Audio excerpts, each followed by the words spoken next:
Good morning, afternoon, and evening to everyone. This is John Ramos MTG here, and we're going to go into the comprehensive talk of colorless and trajectory, talk of historic, and the like.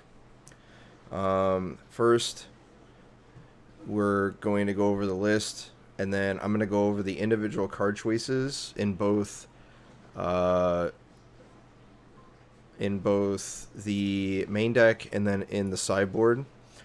And then I will go through uh,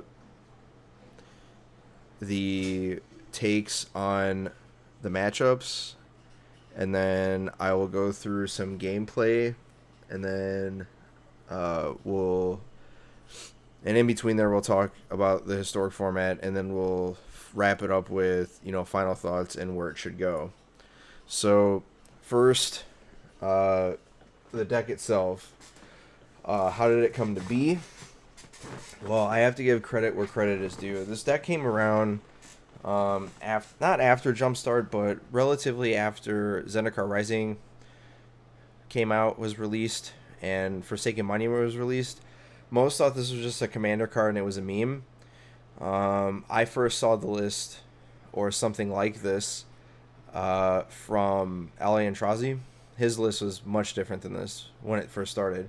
And then I went in a direction that was much different from John Roberts or JRR2 on Twitter. And my take was to use his take of using Renowned Weaponsmith and trying to ramp into Forsaken Monument on turn 3. And then, because he was using Golos and Nissas and all sorts of stuff, multiple colors. Well, I just took that idea and shrunk it into a mono blue shell. And I used it in Attorney that was like a fresh, historic open, and I took second. I lost once to mono blue tempo, but I've been playing it a lot since then. I've only deferred once to a different deck, but this is basically what deck got me to Mythic last season, and I'm about to grind with it this week because Friday I'll stream the event also in SCG Satellite. And the satellites are on Friday night. That's the time that I'll have to play. And this is where I'm at with it. So right now we're at 2 Grafdigger's Cage main. Obviously the 8 ramp or the 8 mana rocks, 2 drops, 3 Maze Mind Tome, 3 Extinction Event, 4 Hedron Archive, 1 Karn Sign of Urza, 4 Karn the Great Creator, 1 Golos, 3 Forsaken Monument, 1 Ugin, Baby Ugin, Ugin the Ineffable, 3 big Bag Daddy Ugin, the Spirit Dragon, and then 2 Ulamog, and then we round out with the lands. I'm going to talk about the main deck first. Historic has the main deck card choices. Historic has seen a lot of card influx or card fuses or infusions for the last couple of months, and really the inclusions or the infusions of cards have just made the format much more linear and faster as the card pool gets bigger, meaning that aggro gets better and faster and more efficient because you have better mana, you have more efficient creatures on the early turns, and decks are trying to beat them. So that's where you get your mid-range decks, that's where you get your control decks, sometimes combo, and the like. Well, the historic format is as follows as of right now. I'm not going to talk about tier 1. I don't talk in tier. I've started to stop talking in tiers because it's not even about the tiers anymore. It's all about matchups, and it's all about what deck to bring to a tournament based on what's most popular. Sometimes what's most popular is not what's the best. Like, for example, the last standard tournament had the one that just finished where the Asian Avenger won. He was on blue-black. And there was a lot of rogues and a lot of blue-black in that tournament when Gruul is considered to be the best deck in the format. Not saying that Gruul didn't perform, but Gruul was, still represented. But it doesn't mean that it's going to win. It just means that Gruul is popular, but something was more popular to play against. right? So historic is kind of like that, but the bigger the card pool, uh, the vaster or the variety of decks, right? So like for example, if you go look at Pioneer or Modern, uh, the highest percentage of popularity of a deck is not even close to 15% or 20%. Not like standard today where there's like two or three decks that are like 15, 20, 25% and the rest is just mellowed out. Modern and Pioneer are like in the 10s, maybe sometimes in the 13, 14 in the most popular deck, and then it trickles down to 7, 6, 5, 4, 3, 2%, and so on and so forth. Well, historic is getting to that, meaning that there's not just one mono red deck, there's not just one rule deck, there's not just one colorless deck. There's multiple variations and multiple archetypes within an archetype, right? So mono red aggro can be mono red burn, can be mono red goblins, be Rakdos goblins, and that's just in one red aggro deck. Then there's mono black devotion, mono black aggro, which is popping up, and so on and so forth. The most popular decks at the moment are Croaky's Burn, mono red goblins, Gruul aggro, some form of blue control deck, although we'll probably put Sultai in there or 4-color control. I don't see very many blue black or blue white control decks. I've seen people try them, but I don't think they're very good because control has a very very big problem in older formats, is that they can't metagame to everything. The mana gets bad. The removal has to be very very specific, and you don't have very very good proactive cards. And we'll get to that in a minute. But that's what's popular now. And there's not a lot of mid-range. There's not a lot of combo. There's not a lot of control. Well, so why are we playing colorless? Well, I feel that colorless is probably the premier control deck, and there is actually a different version of this, which we'll get to, which is Will Pulliam's list. But I don't have that on me. I'm just saying that that's a different list than this. And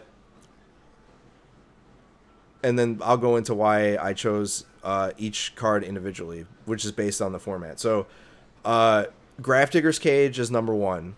There are 4 in the 75, 2 in the sideboard, and 2 in the main. I arrived at 2 in the main. I basically took, the controls variation of just running 2 and seeing how it went, and I've been pretty satisfied with having the 2. The reason why you're able to play this main is because there's so much incidental use of the graveyard. So, like, the main uses are for against Muxus, Aetherworks Marvel, Lurrus, Dreadhorde Arcanist shenanigans, and Mystic Forge. Basically, besides Gruul aggro, and even sometimes Gruul, besides mono red, this card basically interacts with your opponent just by merely existing. It stops Collected Company. It stops Mystic Forge. It stops Aetherworks Marvel. It stops Bolas's Citadel if they still play it. It stops Cat Oven. It stops anything that you're playing from the graveyard or from the library. It just stops it all. All right.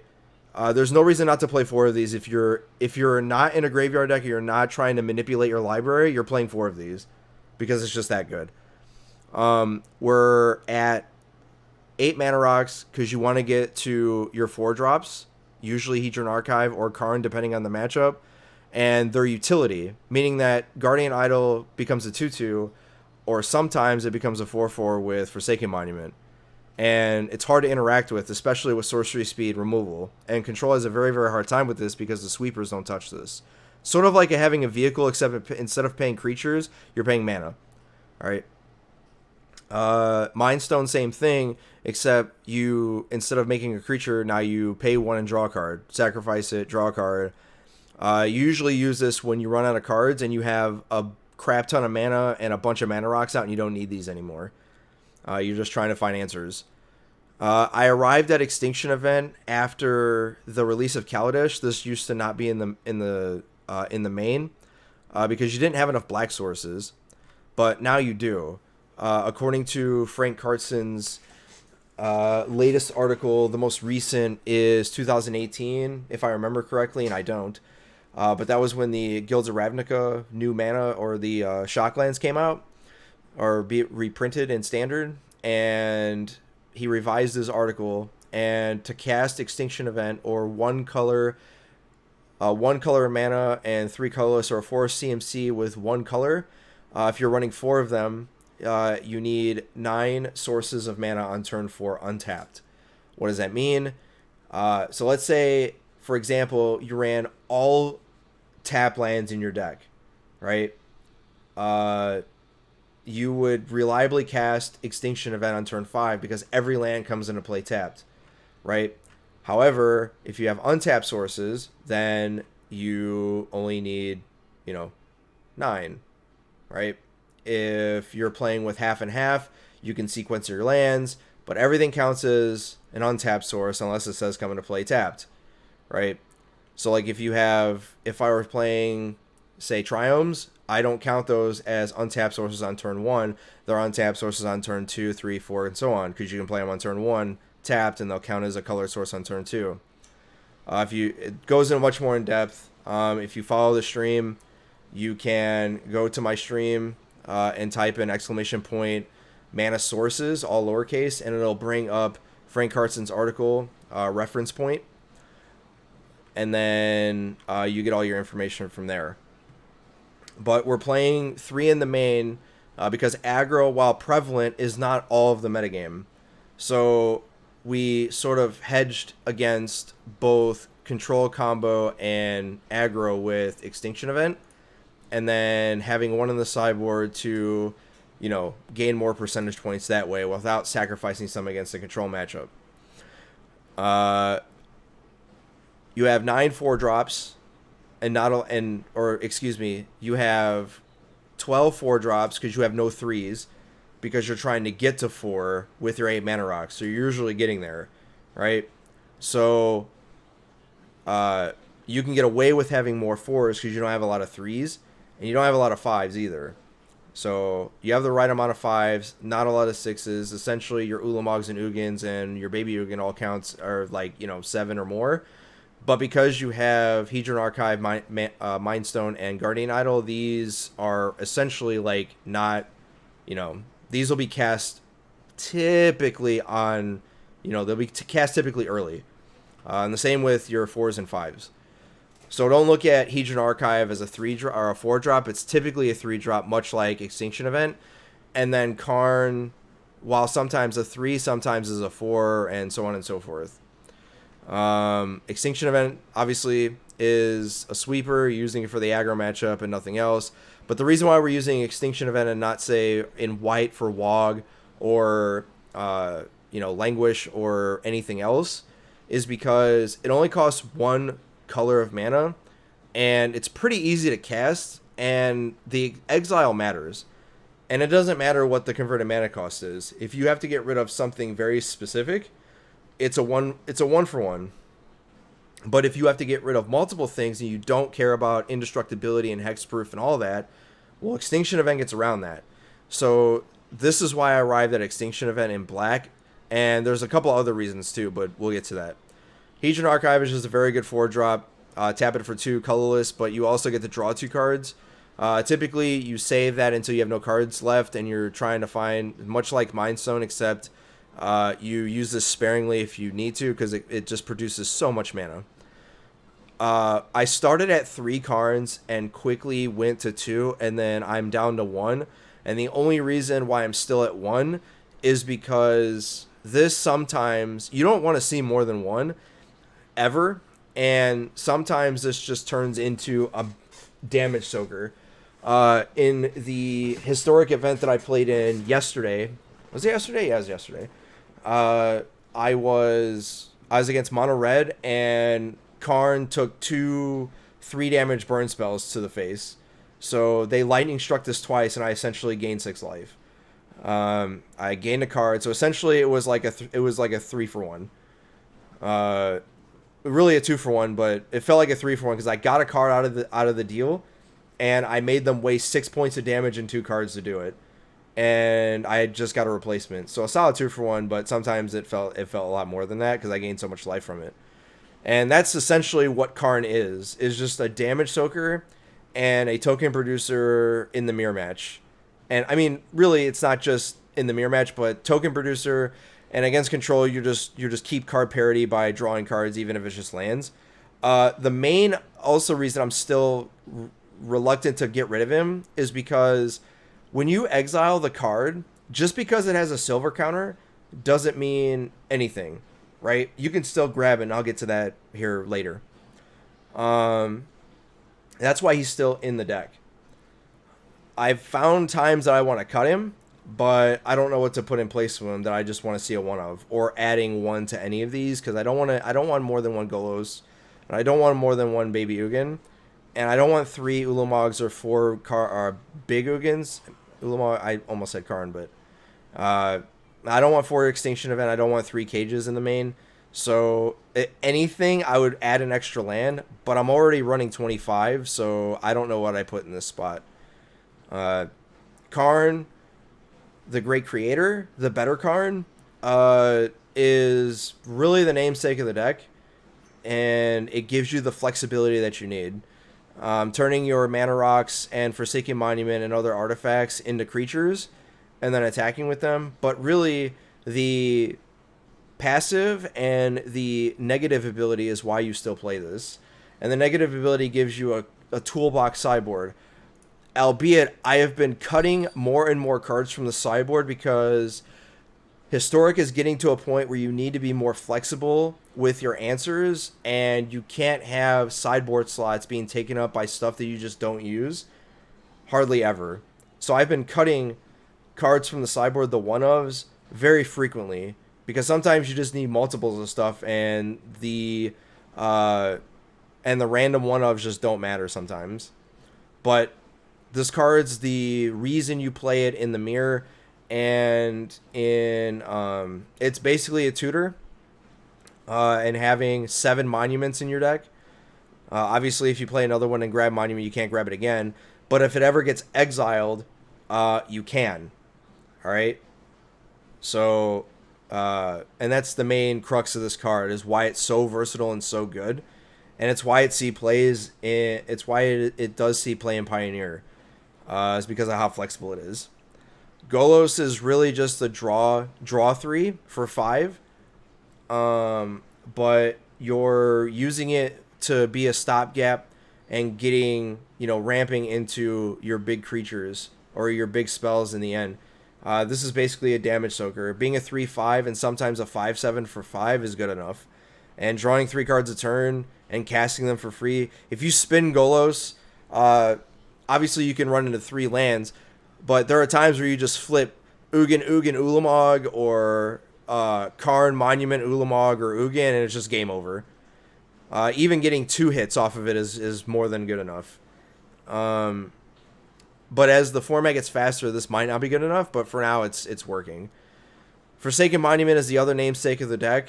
It allows you to go from 5 mana to 10 very fast, because everything in your deck produces colorless, and it taps for colorless, or not the card taps for colorless, but all of your Mana Rocks cost or gain double that, and Hedron Archive taps for 3. So that's the big draw. Everything that this artifact does is relevant.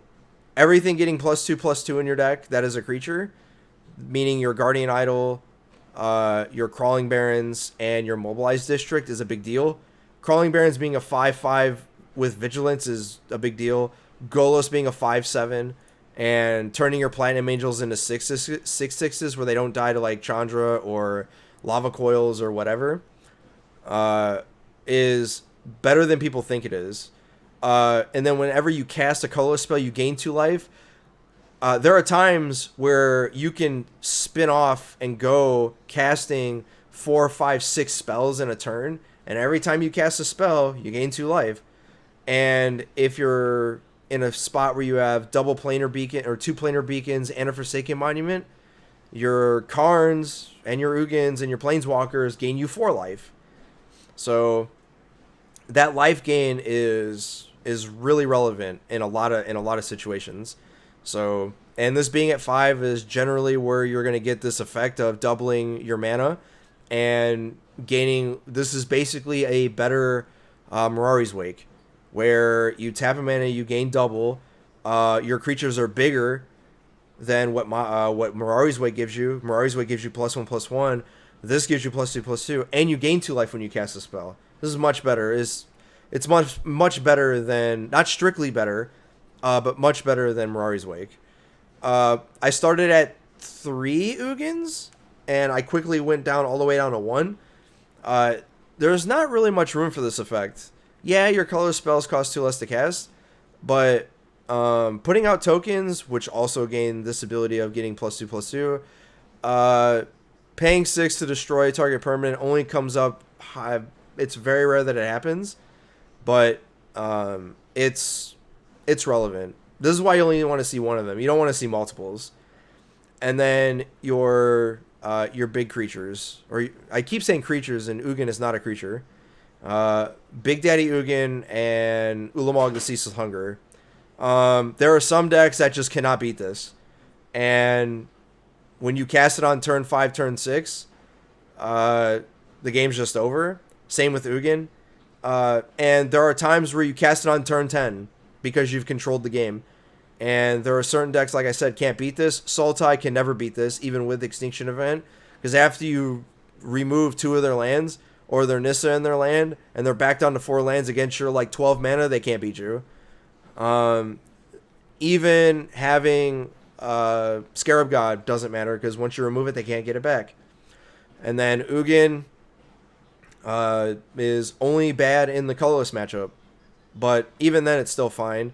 And against everything else, being able to exile everything is a big deal. And this is a game ender, much like you have basically 6 game enders, but really 5 of them. And even in Forsaken Monument, turning everything into, you have so much utility and so much backdoor and so many angles that you can attack from, that when I show you in some gameplay, we'll get to that. The lands, we are using Ifnir Deadlands, Aether Hub, and Spire of Industry to basically have dual lands. Basically dual lands that also tap for colorless and tap for color. So Spire of Industry either taps for 2 colorless, well, it taps for 1 colorless, obviously, but for Forsaken Monument, you get 2. And then if you have an artifact out, you tap it for 1, pay 1, get a black. So Spire of Industry, Aether Hub, and Ifnir Deadlands counts as all black sources on turn 4. And you have 4, 7, 11 of them. Much more than enough to cast Extinction Event. And then Interplanar Beacon doesn't count as a colored source, but if you wanted to put colored walkers in, then you can. But usually that doesn't come up. And then your utility lands are, 1 Blast Zone, 1 Buried Ruin, and 1 Crawling Barrens. Can't talk. Labyrinth of Scophos, Mobilized District, Radiant Fountain, and Zelfarin Void. Typically, you're going to get... Oh, and Cascading Cataracts. You're usually getting Cataracts with Golos, but sometimes you don't. In one match in the tournament that I played in yesterday, I got Labyrinth instead of Cascading Cataracts, because I didn't expect Golos to live. So rather than getting a land that I won't use because Golos is already dead, I got a land that I can use, and Labyrinth was to stop Phyrexian Obliterator from attacking me. And then Radiant Fountain, obviously, for the, gaining 2 life is a big deal. Mobilized District is a really good land, and sometime, I won't say better than Crawling Barrens, but sufficient in what it does, because it has Vigilance. There are so many times where that Vigilance matters, because you can activate it twice. You activate it when you attack, and then you activate it again to block. And being a 3/3 instead of a 2/2, you can obviously block Questing Beast, not profitably, but if you have Forsaken Monument, then you can. And there are times when you have Forsaken Monument but can't activate this and tap it after you've attacked and draw a card off Mazemind Tome. That's all the main deck. However, I left Mazemind Tome last specifically to talk about how good this card is. It's probably too slow in the sense of it's getting slower and slower as Historic gets faster and faster. But right now it's at a good spot. I think once Pioneer comes, like more sets from Pioneer comes, this is probably not going to cut it. You're probably going to have to cut all these and just rely on getting it with Karn, or keep it as a one of, and then start adding more stuff to deal with the vast variety that is the format. But there are so many ways to use this, and a lot of players they really play with this wrong. And I left it last to talk about it last, in the main deck anyways. And that is, basically, when you play with this card, you only scry with it when you don't have a land in hand and you need to hit your land drop, or you need to find something. Again, in one match that I played in yesterday, I had to find Extinction Event, and you had to scry 3 times to get it. All right.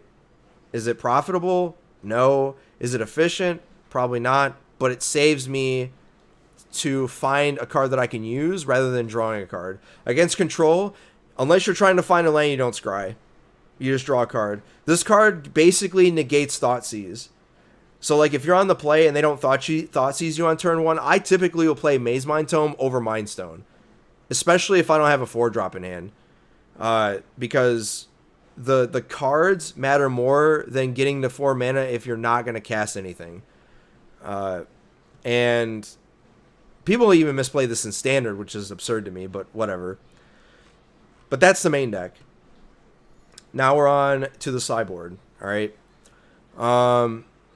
The sideboard has gone through a lot of changes. That used to be just a one of everything in the sideboard, but as the format has become more, I won't say coalesce, but become a more precise metagame. We're at Thoughtseize, or we're at 2 Grafdigger's Cage and 2 Platinum Angel, and then we have 3 Thoughtseize. So the sideboard choices are as follows. Tormod's Crypt is just for the graveyard deck, specifically for GPG, but I never see that deck, and when I do, I don't think this is I don't think it's good enough. Not saying that casting it for 0 is relevant, but once you have Grafdigger's Cage, Tormod's Crypt doesn't matter. But I've been using, I don't think I've searched for Tormod's Crypt once since I put it in the deck out of a recommendation from Mythic Meebo in her article when she wrote it about this. My sideboard was very different from hers. But I don't think I've searched for Tormod's Crypt once, because you can fight the graveyard decks very well with Grafdigger's Cage, and that's all you need. And now even with the Extinction Event that you can exile all creatures, or most of them, I don't see a reason. I might cut this, but it hasn't come up yet. So, but it's for graveyards. You can exile your own graveyard also. Does that come up?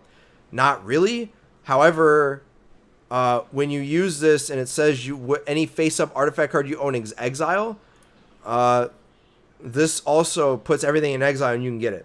All right. Thoughtseize was added to the deck after playing in the event yesterday. I played against the Mirror, and the Mirror is a miserable experience, but I didn't really have anything else outside of I hope I get to Karn on turn 3 and that's the end of it.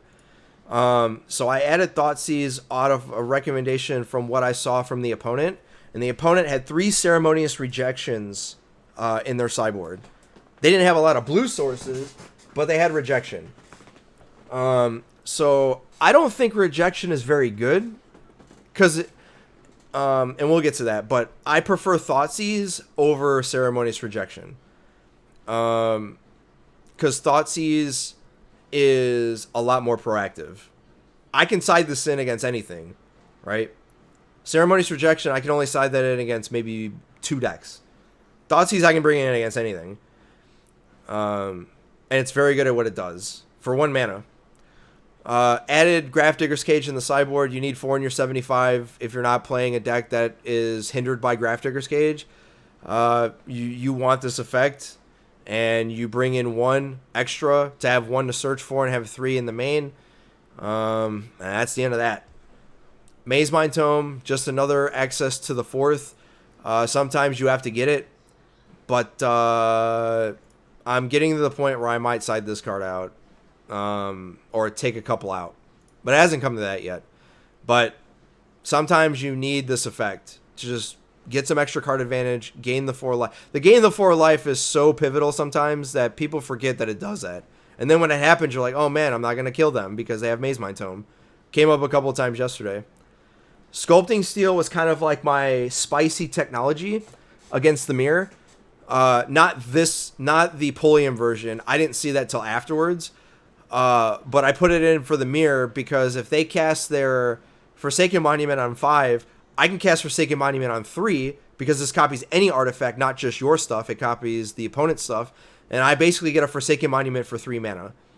And then I can spend, and then I have 4 mana to mess with.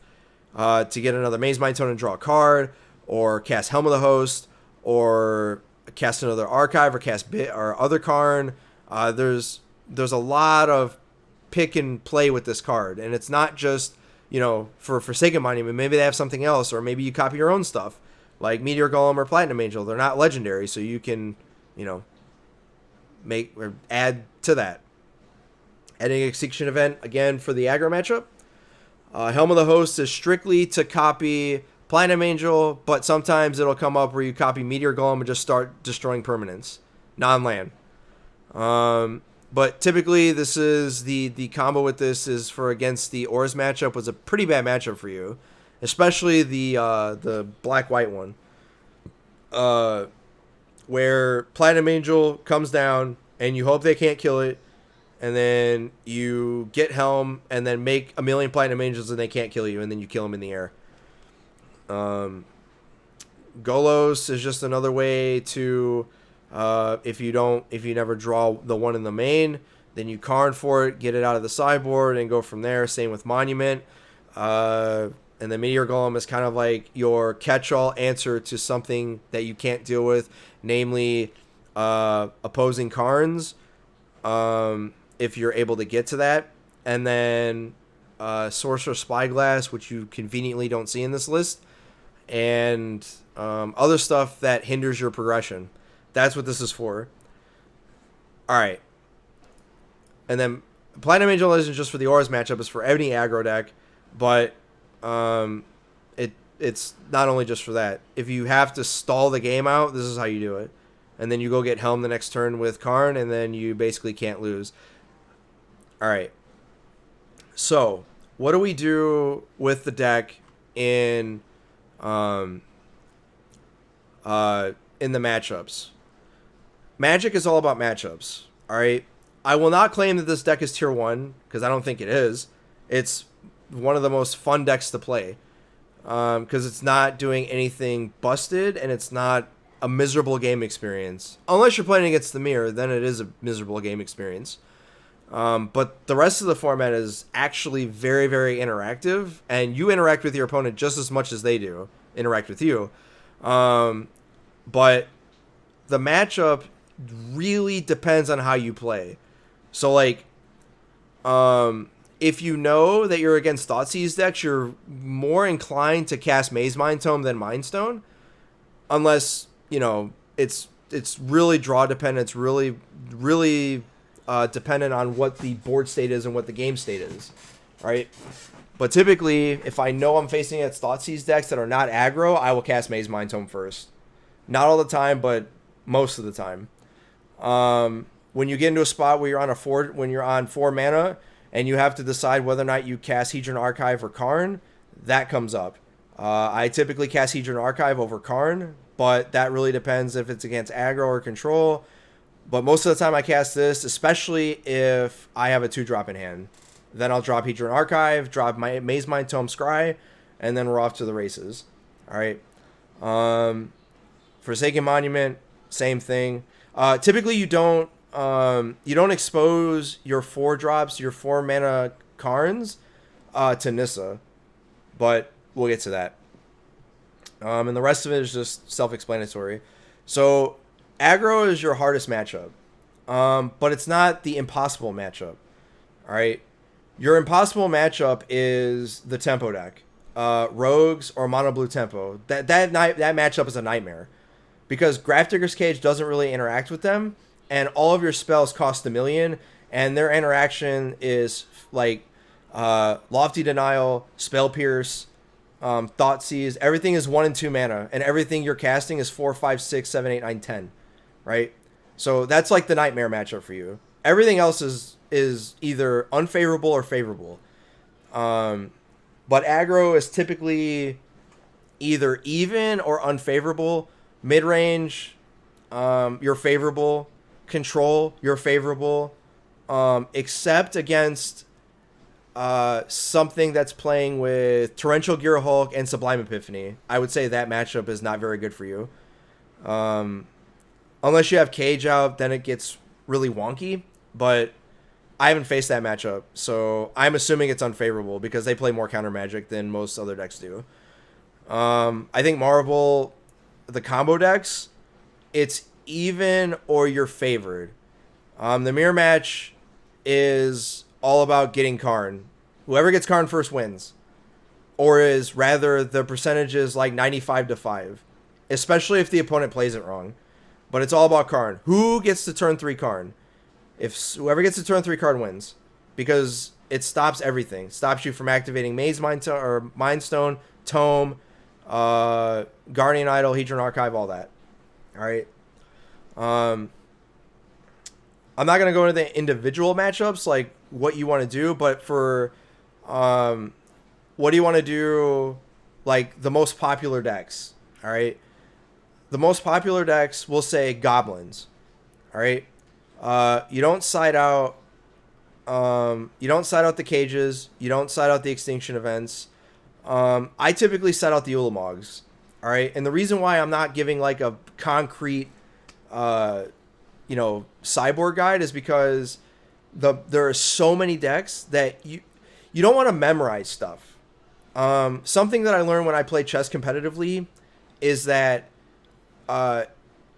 you don't want to memorize moves. You don't want to memorize you want to memorize theory, but you don't want to memorize games as much as you want to know how to navigate the matchups or the openings or defenses and the intricacies of that, of what's in it. So likewise, you want to know how to operate the matchup based on what you're facing. So like aggro is a very different game plan or what have you than say when you're playing against mid-range or control. Your play patterns are different. You assume a different role in the matchup. You sideboard different, stuff like that. And it changes from game to game. So like whatever they show you in game 2 will probably change your sideboarding plans, if any, if there is any, from game 2 to game 3. So like against the biggest example that I can give, or that's kind of clean cut, is the Gruul matchup. If you see Collected Company, you keep the cage in. If you show them cage and they didn't show you Collected Company, side out the cage. Typically in the Gruul matchup, if they know you're playing cage or they think you're going to bring it in, they'll side them out. You side out your cages regardless in the Gruul matchup. Typically, the good players or the better players will side out their Collected Companies if they know cage is coming, so that they never get owned by this card. That's kind of like the sideboard juke. But against aggro, if I don't need cage, I'll just side out cage and Ulamogs to get to whatever I want to play. So like I'll add in an extra Platinum Angel, the Extinction event, and if there's anything else I want to add. All right. Against the mid-range matchup, if I don't need cage, I side it out, and then I start siding out Extinction events because you're not really facing that many creatures unless it's creature-based and you keep them in. You side out the cages, and then you bring in a Platinum Angel and something you're not going to search for. The main crux of this is you side out all of your cards that are just dead draws. If Cage is a dead draw, if Extinction Event's a dead draw, if Ulamog is never getting cast in the matchup, you side those out and lean out the deck and bring in stuff that you're just never going to search for with Karn. So like if Extinction Event is a bad or a dead draw, you're bringing in Thoughtseize. All right. If you're siding out Cage and it's a dead draw and you're probably against aggro, you're probably bringing in. That's what the card's called, Extinction Event. If you're siding out Extinction Event, you're bringing in Thoughtseize, like I said. And if you're siding out Ulamogs, I usually side out Ulamog against the Aura matchup and the Mono Red matchup and all the red aggro matchups because I'm never getting to that. And if I get to it, I was already winning. And then I bring in a Platinum Angel and an Extinction Event.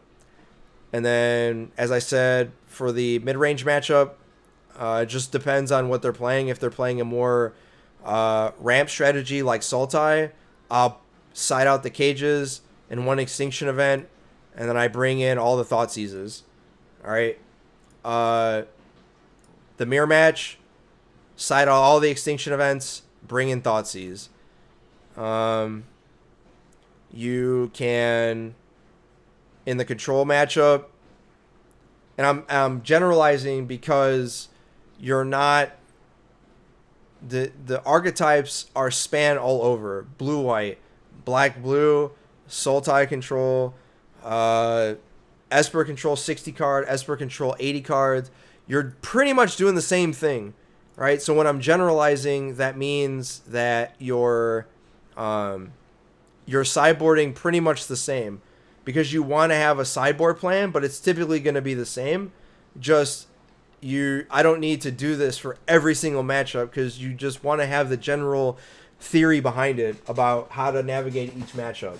All right. And then essentially, if you don't need it, you cut it, and then you bring in stuff that you're just not going to search for. So what do I mean by that? So like, let's say, for example, I'm against the Auras matchup and I side out both my Ulamogs, and then let's say that they're playing a different version. So then I was like, all right, fine. Let's say that Cage, they're playing a version that's not playing Luris. All right, so Cage comes out, but what do I bring in? All right, well, I'm never going to search for, say, a Platinum Angel, and I'm never going to search for, say, Golos. All right? I'm just searching for Forsaken Monument, and I'm trying to just win, right? Or maybe I'm not going to search for Sculpting Steel. There's just, like, certain things that you could just bring in. If they're completely dead draws, Sculpting Steel typically is not a dead draw. Golos is typically not a dead draw. But Cage is if it's not a graveyard deck or it doesn't manipulate the library. All right? Same with Extinction Event or any other card that just doesn't do anything. All right? What else? So, I went through the aggro sideboard. Typically, it is, to recap, it's to side out Cage if you don't need it, unless it's against a deck that, like, say, Mono Red Goblins, you're keeping it in. If it's a deck that you know you're never casting, typically, if you are keeping Cage in Extinction Event, it basically means that you're never casting Ulamog, so you side out the Ulamogs. All right? If you're never using Cage, then you're siding it out. If you're never using Extinction Event, you're siding it out. They're not the flex slots, but those are the sideboard slots that you have, right? And or if Karn is just really, really bad because they have so much Planeswalker removal, which hasn't come up, but that can also be a consideration, but it's so versatile that you probably never do. But everything else in here is just not getting cut. Like, you're not cutting Golos, you're not cutting Monument, you're not cutting the blockers, none of that. All right? But Ulamog costing so much, Extinction Event having a one roll, so with Cage. But the reason why you're running main deck Cage is because the most popular decks, or typically the popular decks, are all manipulating their library or casting stuff from the graveyard. All right, so I also get asked all the time about, or players ask all the time about best of one. Listen, I'm not a best of one player, but I know people are.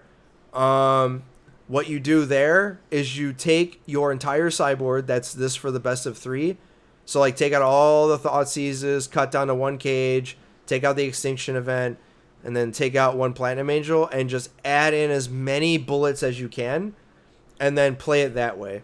Because in best of one, you don't use your sideboard, you just play one game and that's the match. So you want as many bullets as you can with Karn. Don't forget that if something is in exile, you can choose to get it with Karn, especially if it's an artifact, obviously. Alright? I am not sure how that works with, say, with like cards like Kitesail Freebooter, but I imagine that works. Alright? But that's how you do it in best of one. And the reason why I would recommend this deck in best of one, and I would probably go to 3 cages in the main in best of one, because the best decks in best of one are all linear and they all try to kill you on turn 4, and most of them are decks that use like the Neostorm deck, Muxus, the Aetherworks Marvel deck, and there's another one that it's just like every deck is using the graveyard. So having this basically just Gravedigger's Cage basically says that every deck plays fair, and you're the best, basically the best fair deck because you go over the top of everybody that's playing fair if you have this out in play. But like I said, I don't play best of one, but I imagine this deck's good in best of one. Titan Smash MTG played this deck in a video that's coming out soon, and he said he didn't lose with it in best of one. So look for that coming out here soon. If you haven't checked this stuff out, Titan Smash MTG on Twitter, Twitch, and on YouTube. So, what else? What else? General tips and tricks with the deck. All right. General tips and tricks with the deck are this. So, I've already talked about this before, but I'm going to reiterate it. Karn specifically states that artifacts you own outside of the game that are face up. All right. So, you may reveal an artifact card you own from outside the game, or choose a face up card or face up artifact card you own in exile. All right. If somebody agonizing remorses you, or what else did I write in the notes? Exile is your graveyard anyway. You exile a Maze Mind Tome from the counter trigger. You can use Karn's ability to fetch them. And I'm pretty sure, don't quote me on this because I'm not 100% sure, but I'm pretty sure that if somebody Kitesail Freebooters you or anything that removes a card from your hand and places it face up, you can get that with this if it's an artifact. All right. And that's the main crux of this card, is why it's so good, because it can pull cards from anywhere. And it's had a pretty high life total too. I've said this before, that Maze Mind Tome is your best card against Thoughtseize decks, but basically anything that is forcing you to discard a lot, because you basically net 4 cards from it if you draw every time. All right, and you only scry in the spots that you need to. You don't need to scry every time or use it because it's out there, because you feel like you're, if you feel like you got to do something, all right. Lower skilled players, if that's the correct way to say it, they got to do something, all right. Better players, as you play more, you'll get better, but better players know when to use their stuff at the correct time. Timing is everything, all right. Being patient and using your using your cards and getting the maximizing your returns off of them is what'll get you to better game states. All right, just because you have the opportunity to scry with this doesn't mean you should all the time. All right, and then your sideboard is your toolbox to increase the numbers in the decks that are not in your deck. All right, so just remember that Karn is basically an extra card in your deck. You're playing with a 75 card deck, or rather, I'm sorry, you're playing with a 71 card deck, because 4 cards you can't search for with Karn. All right, but it's with 60 cards, so you got to think of it as like Karn is an extension with your sideboard. So if you need something, you pull it from there. But that also means like, man, I have 5 Maze Mind Tomes in my deck, or I have 5 Forsaken Monuments in my deck, or whatever, because you have 4 Karns and 4 of or 3 of something, right? And it could be anything at any time, but you got to use it in the right spots at the right time. So, as I said before, you cut the stuff that you don't use or that are bad and just blanks. If Cage is a blank and you're never going to use it, you cut it and you add stuff to the deck. Doesn't matter what matchup you're in. If you don't use it, you cut it. Same thing with Extinction Event. And if you're never getting to Ulamog, you just cut it because you don't want to just have this rot in your hand. All right. Almost always, but typically always, all right, you always play your creature lands first or as early as possible, because you don't want to get bogged down by, did I play this now? Does it have Summoning Sickness? If you have Crawling Barrens and Mobilized District in your hand, you just play them, all right, over Cataracts, Aethera, Blast Zone, all that. But you only do that if you don't need a different land at the time. So, like, if you draw this and it's your 5th land and it's like, crap, I need this, but I think I need a Planar Beacon instead because I need to gain that extra life, or I need to scry, or I need to gain 2 life, or whatever. But typically, if you have this in your opening hand, you're going to play it first. I already talked about the Hedron Archive. I play Hedron Archive first over Karn. Unless it's the mirror match, obviously. Golos. Yeah, Golos almost always searches Cataracts. Already talked about that, but it depends on the board state and the matchup. All right. When you're in your game, or actually no, when you're not in your game, you go to Adjust Options. Go to Gameplay. Go to Auto Tap. Right? Where is it? Oh, maybe I got to get out of this. Oh, I got to be in-game. Okay. Never mind. When you're in-game, go to your options, go to gameplay, and go to auto tap. If this is checked, uncheck it. Okay? And the reason why is because with this deck specifically, okay, all of your lands are utility lands. So Arena has a very, very hard time with mana rocks and utility lands, and it doesn't always tap correctly. Interplanar Beacon is like the last land that always gets tapped. I don't know why, but it always taps last. So in order for you to stop the auto tapper from just doing whatever it wants, I just stopped using it. All right, and I actually prefer that because I actually have more control over my tapping on my lands. And Arena prompts you if you want to auto pay. It'll ask you. So like when you cast a spell, it'll obviously go into the stack and then it'll ask. It'll have this bottom right. It'll have the orange thing on it. It'll say auto pay, and then it'll say cancel, and then you get to auto pay with your stuff. But that's only if you have the auto tapper off. If you have it on, it won't ask you that. You have to tap like individually.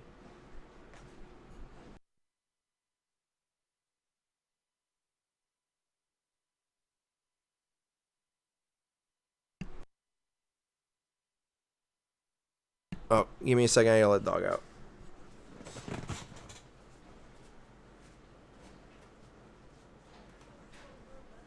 I know you don't. Of course it's raining.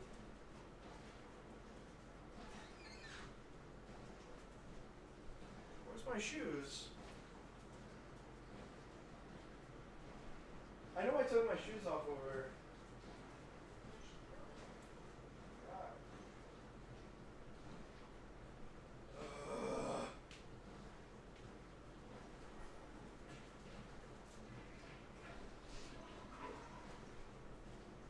Your slippers would.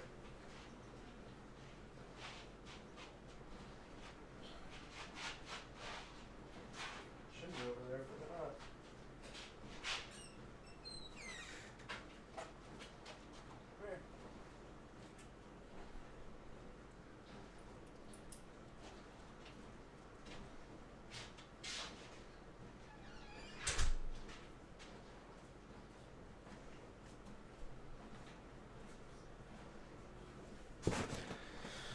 All right.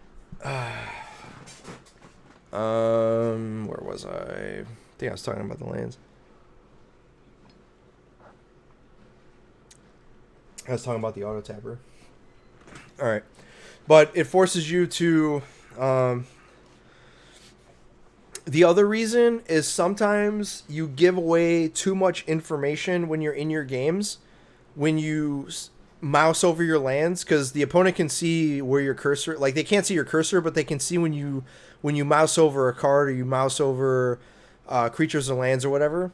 It like gives a highlight of it, and you'll see it in your games if you're not paying attention. Obviously, you can see it when they're about to kill a creature or target something. But when you have it always on, and like you pay individually all the time, then the opponent can't use that as like, oh, they got counter spells, or oh, they got they got other stuff. I mean, in this deck it doesn't really matter, but I don't want to give my opponent any additional information that they don't already have. Right? They know I'm colorless, so they know I'm not playing any like instance or fast effects or whatever. But I don't want to give them the option to kind of like I want to play my game the way I want to, and always having the ability to just tap my lands all the time is what I'm gonna keep doing, and it forces you to learn how that interaction works. And then when you use it on other decks, then the opponent can't use it as like a tell. Because opponents are looking for anything for tells, and if you kind of like, mask all of your information as much as possible, then that's another way of looking at it, and that's not the main reason why I do that. It's just the auto tapper sucks for this deck specifically, so that's why I turned it off.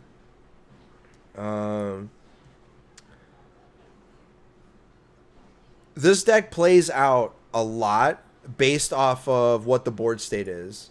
It's not. There are typical plays all the time, but there's always different decisions to be made. So it's not always, oh, I'm always casting Hedron Archive on turn 3, or I'm always casting it on turn 4, or I'm always casting Mind Stone. Typically, yes, but it's not always like, oh, I'm gonna always cast something on this turn. It's not like that. Yes. Typically, in theory, that's what you're going to do. Like, you have a curve, but it's not all the time that you're just, like, jamming Forsaken Monument on turn 4 or turn 5. You want to get value out of it and then putting it into play on turn 4, turn 5, and then just either dying or having it destroyed. Kind of sucks, especially if you don't have Karn to get it back, or you don't have Buried Ruin, especially when you had to cut down on lands to begin with to make room for all your colored sources. That's why we're every decision that you're making is in the turn. Each turn is you're making the plan, or you have a plan when you sit down. You have a turn by turn plan, but you also are trying to plan ahead. And then if there's one thing that I do know about about plans, being a veteran and current active duty for 15 years active duty in the United States military, nothing ever goes according to plan. So yeah, you can have a game plan, but when you sit down and start playing, it's like, yeah, I plan on casting Mind Stone and casting Karn and then casting Forsaken Monument and then Ulamog on turn 5, turn 6, and nothing ever goes according to plan. So there's so many different other analogies for that, but you always got to have that contingency plan and what you're going to do in that, and you only learn that by playing the same deck over and over again. And that's really the strategy when you're playing on the ladder, especially. Is playing the same deck, or having two different decks and then audibling when you need to. Kind of like having a main and an alt. The main is this deck, and then you have an alternate. Keepable hands. All right.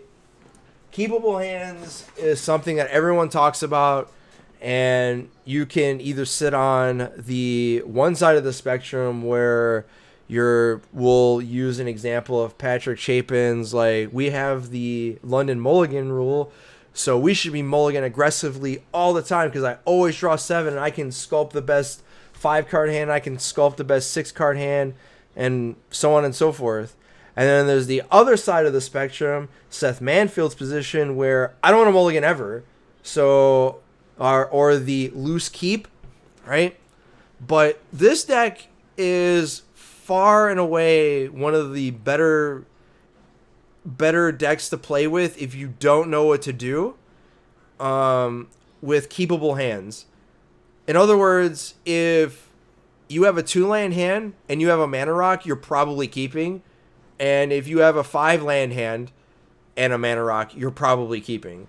Unless, of course, the other card in your hand is like an Ulamog, then you're probably mulliganing. But if you have like 5 lands, a mana rock, and a Maze Mind Tome, you're keeping. If you have 4 lands and no mana rock, you're probably not keeping. But it depends on the matchup. If you're going in blind, you're probably not keeping that hand. So basically, the theory is 2 to 5 land hands are fine, but you want a mana rock in hand. Unless it's game 2 or 3 and you know what you're facing, then you may or may not want the mana rock in hand. You don't have to, mulligan aggressively for Extinction Event because it's not all the time that you're playing against aggro. The only time that you're going to mulligan aggressively is the mirror match, and especially if you know it's the mirror match. If you know it's the mirror match or you're playing against another colorless deck, you're mulliganing to get to Karn on turn 3. All right? This only applies in open decklist tournaments because obviously on the ladder, game 1 you're not going to know. But if you're in an open decklist tournament and you know you're facing the mirror, you're mulliganing to turn 3 Karn in game 1. Period. It doesn't matter. I don't care if you mull the 4. All right? That's what you're doing because that's how you win that matchup. All right? In games 2 and 3, when you have much more interaction against them, you mulligan to turn 3 Karn or turn 1, turn 2 Thoughtseize. All right? Because you're not going to always have it on turn 1, but you probably could have it on turn 2. All right? But Thoughtseize gives you another avenue to stop that from happening by looking at their hand. Like, say you get it on turn 1 and they have a mana rock and Karn, or Karn but no mana rock, or both. You always take the Karn. Unless you have Karn in your hand, then you can stumble them, or you have a mana rock and Karn and Thoughtseize and they don't. Then you can take their mana rock on turn 1, Mind Stone, and have Karn on turn 3 before they do. All right? But that's the range of keepable hands. All right? And the more experience you get, the further you get with keeping, what hands to keep and what hands not to keep. And an aggro control, it really depends. But what I'm trying to do in the comprehensive takes here is not so much like, man, this is what you really need to do against aggro, or this is what you really need to do against goblins, this is really what you need to do against Sultai or whatever. Because not every deck that you face is like, man, that's a tier 1 deck, I don't know if I'm going to win. It's more about, do you know the matchup? And as the format gets like Pioneer and Modern, you're not really dealing with tier 1 anymore. You're dealing with what decks have the most flexible answers. All right? The most flexible cards in any format, or ones that are just the most powerful things you could be doing. Thoughtseize, if you're playing black cards or black lands, you're playing Thoughtseize. You're just doing it. All right? It's the most flexible answer. It gets the opponent's best card for 1 mana. And it does everything you want. Same thing with Grafdigger's Cage.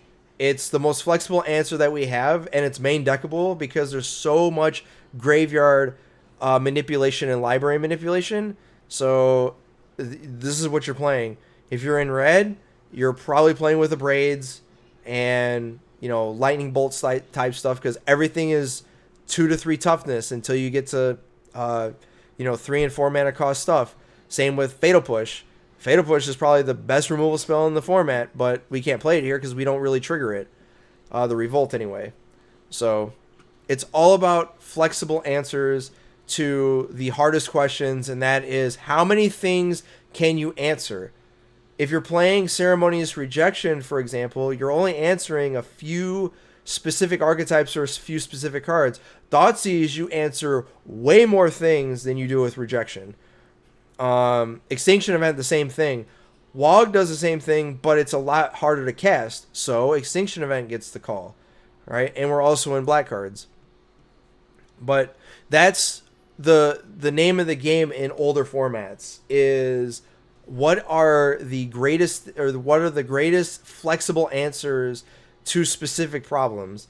And if I can answer a lot of them at once with my slots, because slots are so precious in older formats, as Historic gets a bigger card pool, especially in Pioneer the same, that's where it comes in. Like Aether Gust, and I'm just naming cards, but same thing, right? And then we will tackle some gameplay. And then I'll add some highlights from to the video in what's it called? In the video, or when I do the editing, but all right.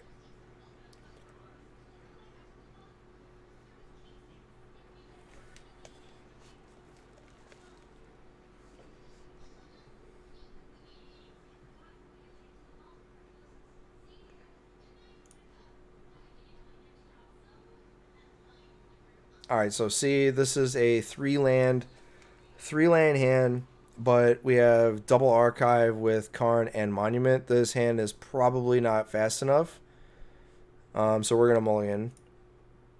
All right.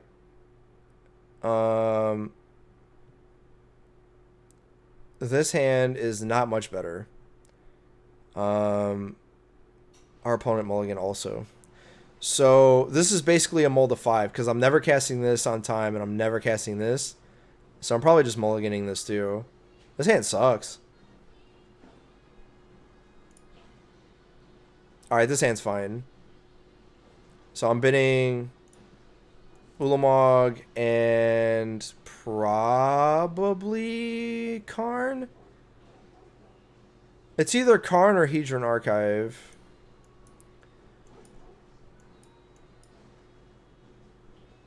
I think I'm bidding Hedron Archive here. Unfortunately.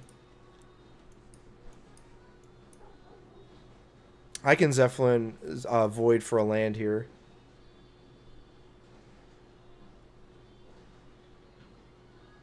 And we're on the play. We'll take a... No, I'm not going to take a draw step. Yeah, I'm glad I didn't.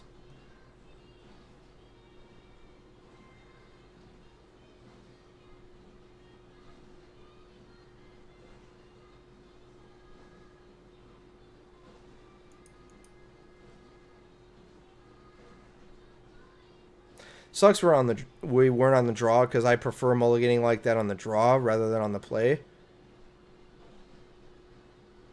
Oh jeez, we're against the Marvel matchup. We just need Cage and we basically beat them because I don't think they can interact with it in game 1. We need to draw land here. That's a land. I'm getting Cage here.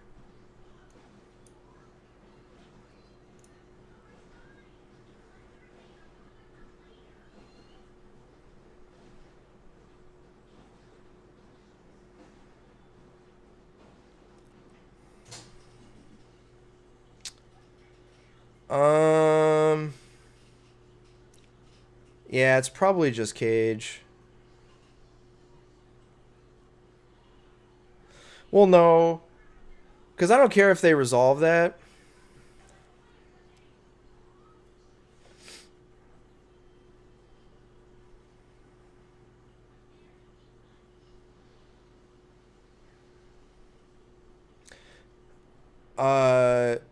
If they play Aether Hub... No, I think I gotta cast this. No, I just make this into a 1.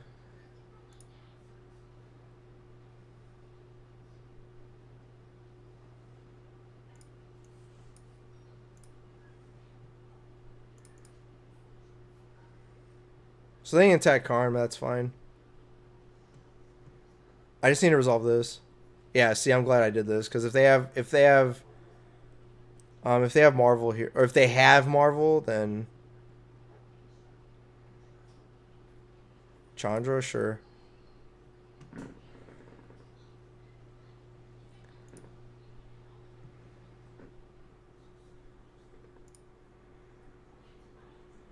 just need a land here. That's a land.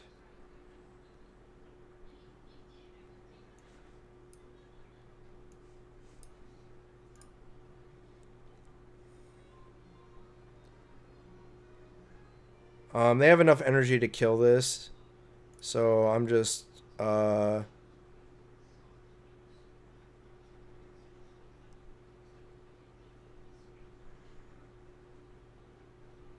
it doesn't matter.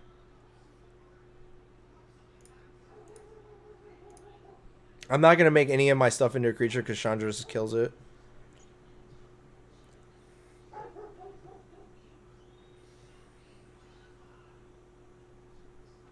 I'm not in any trouble yet.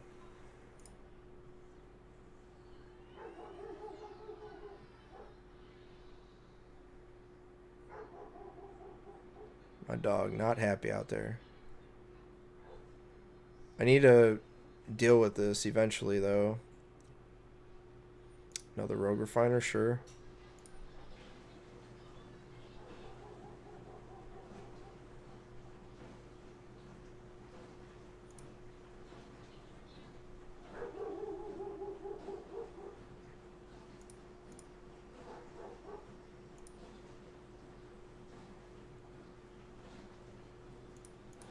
It's fine.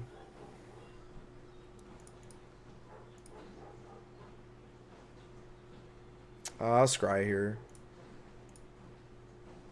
Ugin would just end this game. I don't need a land. I will take a draw step, though. Archive is fine. Or wait.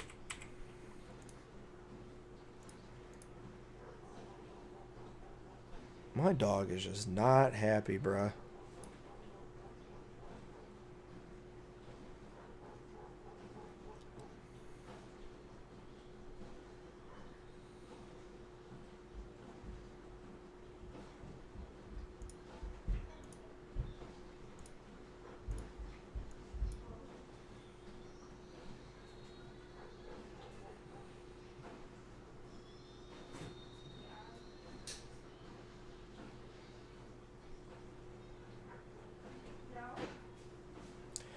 The opponent has to decide whether or not they're going to use Whirler Virtuoso now, because they have to. If they don't, yeah, it's fine. I'd rather take 3 damage than 8.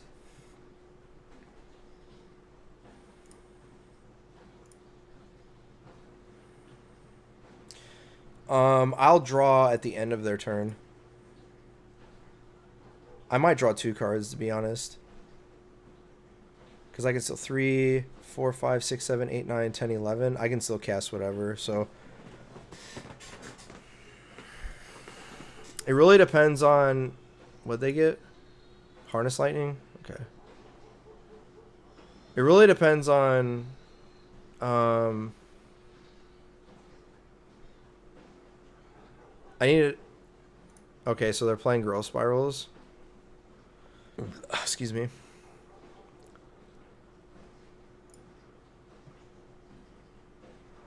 Yup.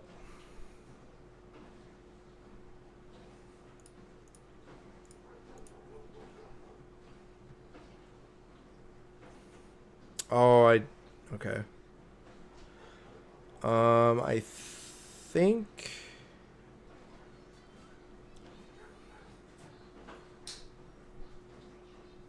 Dude, who is outside? My dog is not happy.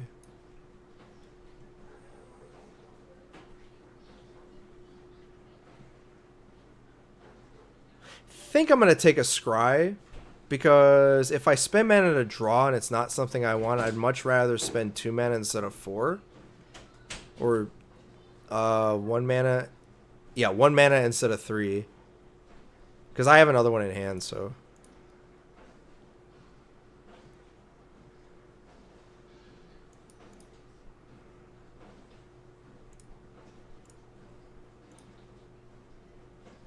Or do we just draw two? 1, 2, 1, 2, 3, 4, 5, 6, 7, 8, 9, 10.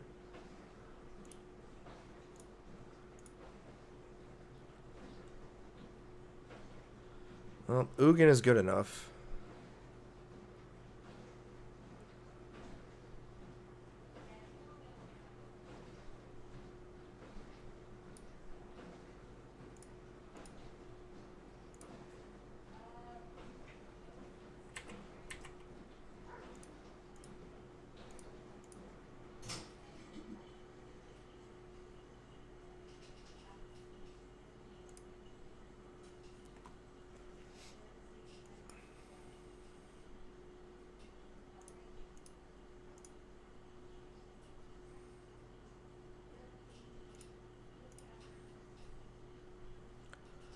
So we have Extinction Event. 1, 2, 3, 4, 5, 6, 7, 8. Then cast Ugin here.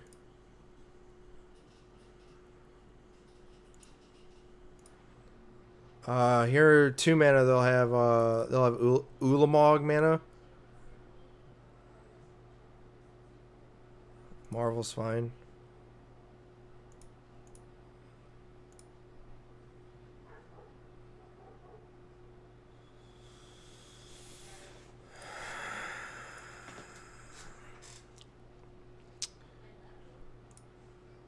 Draw a card here. Ulamog basically gets both their Aether Hubs.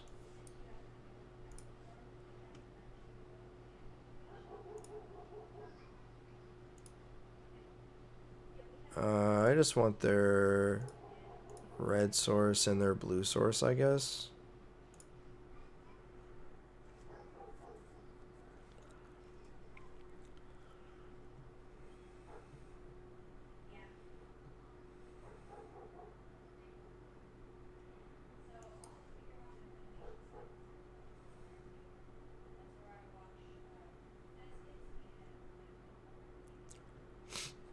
All right. Extinction events or whatever. I want the extra cage. If we don't see Marvel, that might be an issue. Maybe I don't want the extra cage. I might cut something else. I think I just want Dotsies. Because they're not doing enough damage to me.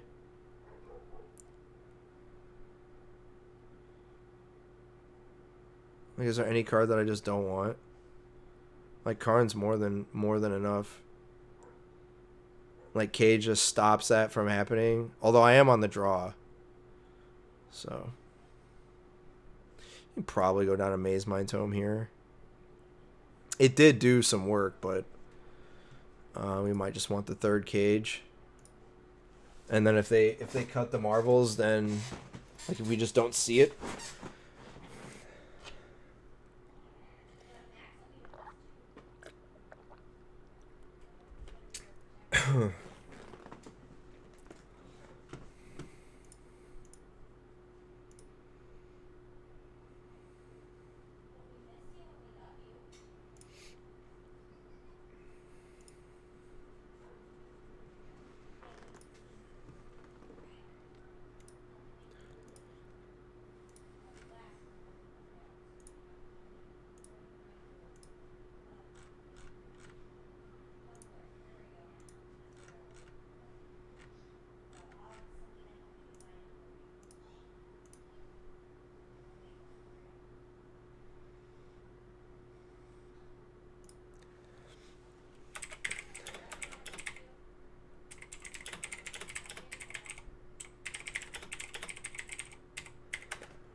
I was gonna keep, but the fact that I just clicked on my thing and it just kept on purpose, like automatically. Well, now I just get to Thoughtseize here.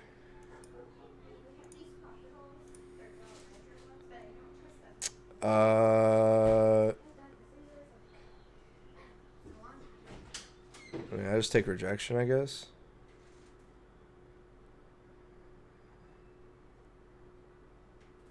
It's either rejection. Well, they don't have a red source, so.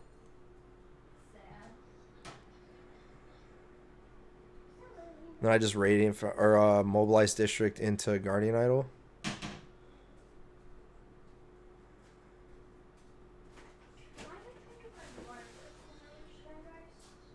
They had a really good hand. Like a really good hand.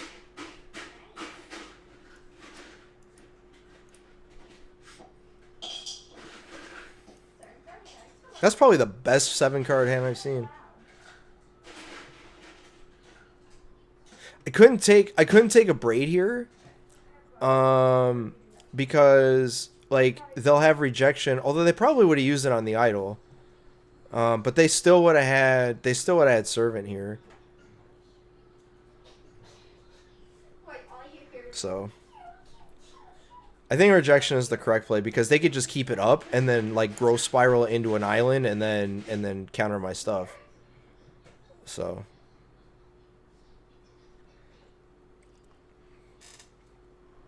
but Karn also stops all their shenanigans also.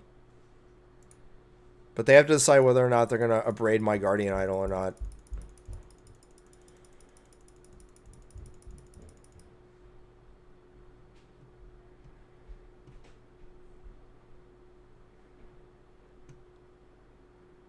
Unless they drew another rejection. No, they're gonna abrade this and then growth spiral. That's fine. They didn't growth spiral. All right.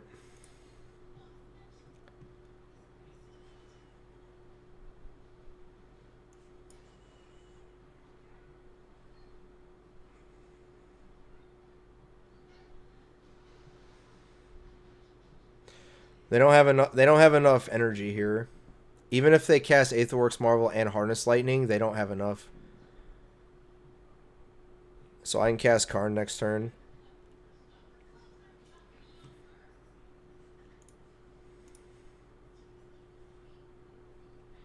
I wouldn't attack with that. Yeah. That just means they don't have rejection in their hand.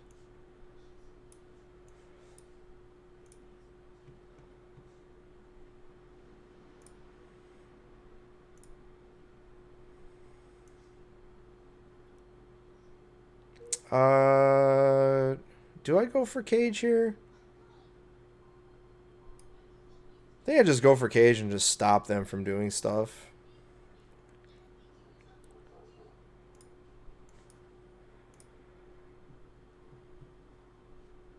And then I'll just Karn and ride Karn to victory.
Well, at least I know this deck's a meme.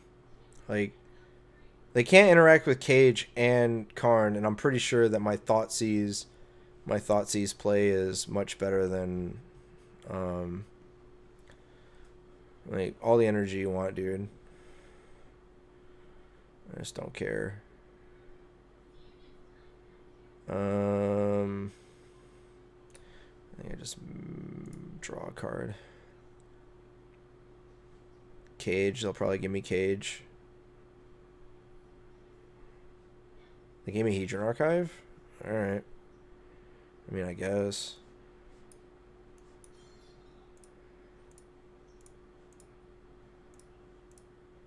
I can use Deadlands to kill a creature, but I'm not really caring about that because I have District, so.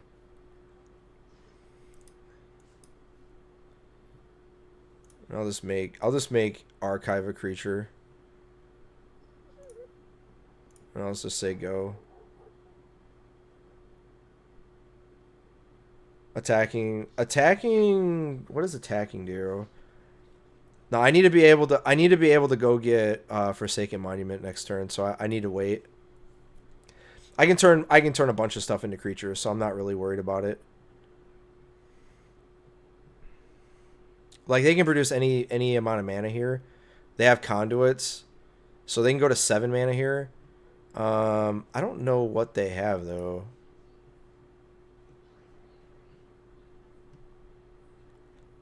I do need to start like turning the corner though.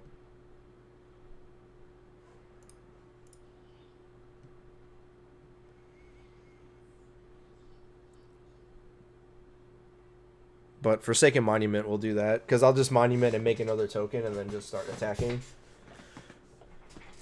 Because then they can't stop Karn.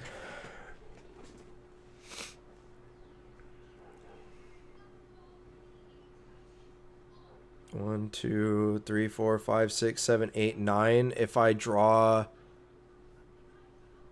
Ugin, the game's over.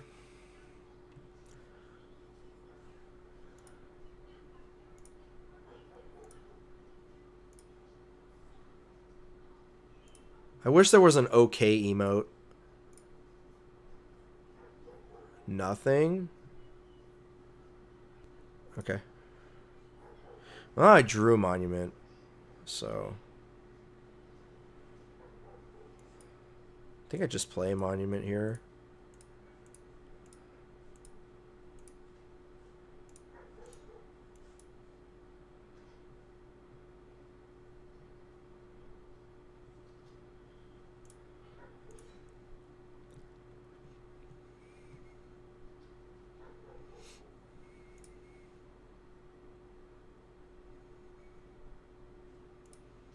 Is there anything I can go get?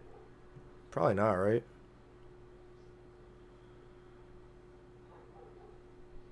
I guess I'm gonna get Maze Mind Tome. And start drawing cards. They're at 6 mana though. I think what they have is like growth spirals and stuff. But like I said, Ugin's not gonna save them here. They gotta get to Ulamog. And they are nowhere near that. So I think I'm just gonna make this a creature. Excuse me.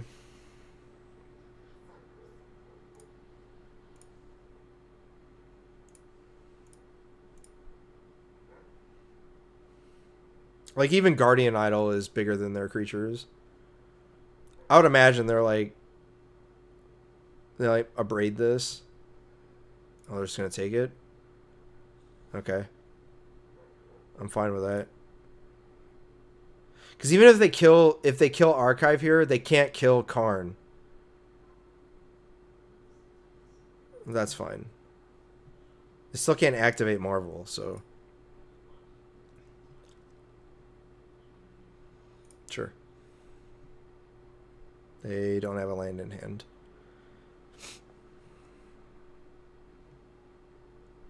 You can't activate Marvel, dude. Karn stops that. So I said this deck's a meme. I'm liking the Thoughtseizes in the sideboard, though. I might go to 4. I need more black sources, though. Sure. Oh, you're just going to let me go? I mean... Alright. I think I'm going to draw a card here.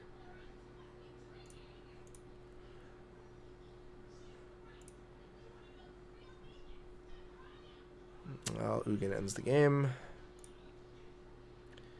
So, 1, 2, 3, 4, and then Big Daddy Ugin here. Yeah.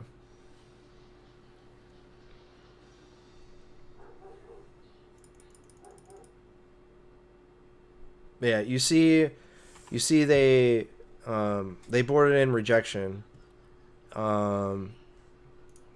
And we got our sideboard cards too. We drew, Thoughtseize, so but the reason why Thoughtseize is in the sideboard is because aggro is much more prevalent than other decks.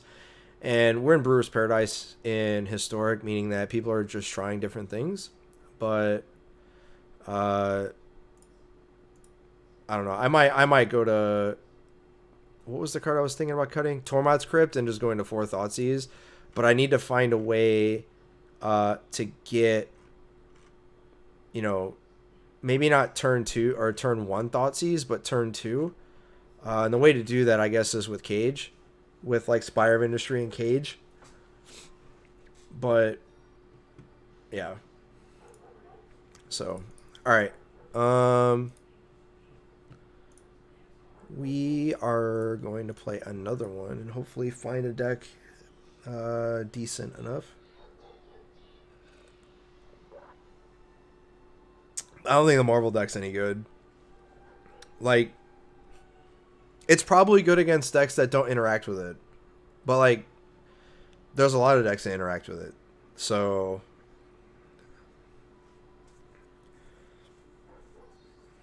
but it is a turn 4 I win card. So, this hand's fine. I have Cage into Idol into Extinction Event, so yeah, Ugin's kind of like there, but if I draw Hedron Archive, then we're kind of doing it. So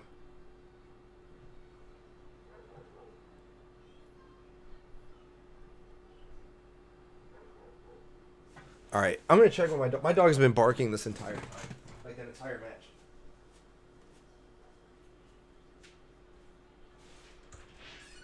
What are you barking at? Oh, they're barking at them.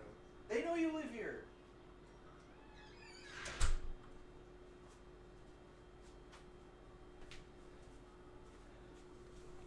Literally barking at the neighbors across the street.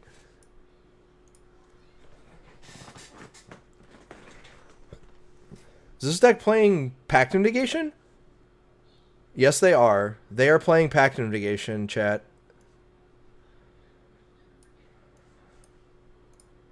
So basically, Extinction Event and Grafdigger's Cage is bad against them. So we might lose this game 1. Because they're playing Pact of Negation, and I'm drawing all of my aggro stuff, so...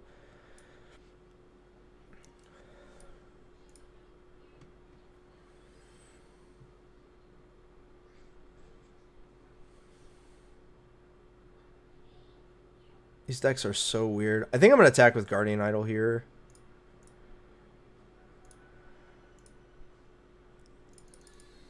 Okay, they don't have Seal Away.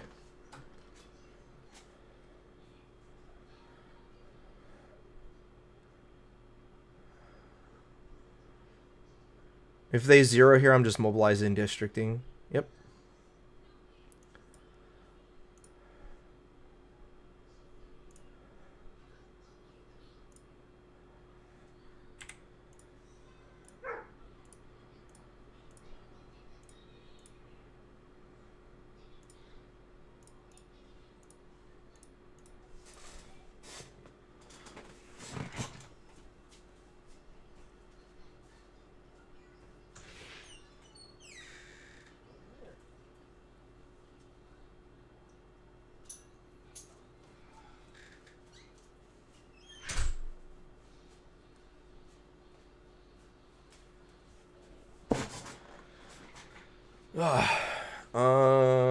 Sure.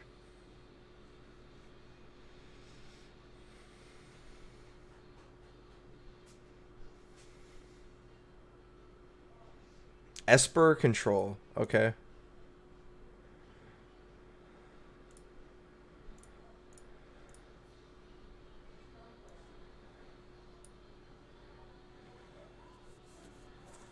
They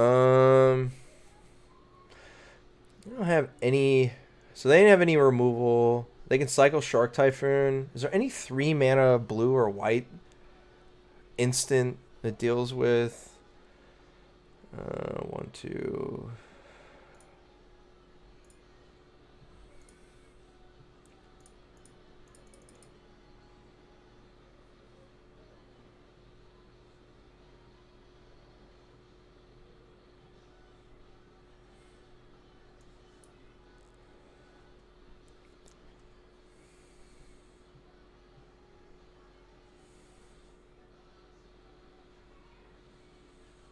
I am not casting Ugin into any of that. And they have Pact Negation. So they could have removal for Mobilizing District, so I probably shouldn't present anything.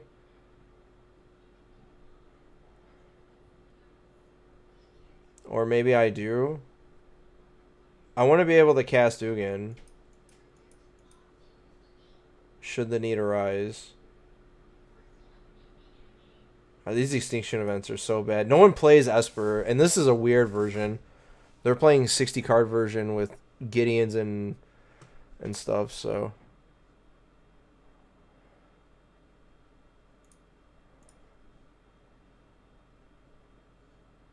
I can't imagine that they don't have instant speed removal here.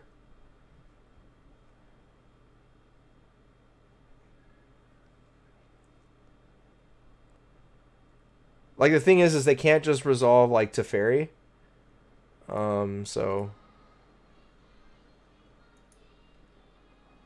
I think I try to resolve Ugin here.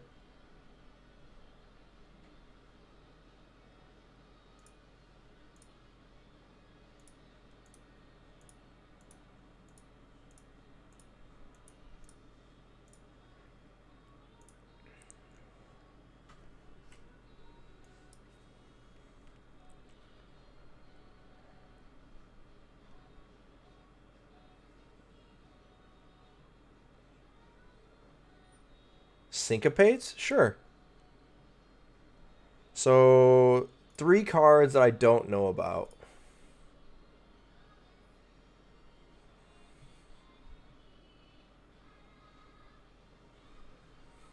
If they have Shark Typhoon and Pact Negation here, that's gonna. So they have Pact Negation in 3 cards I don't know about.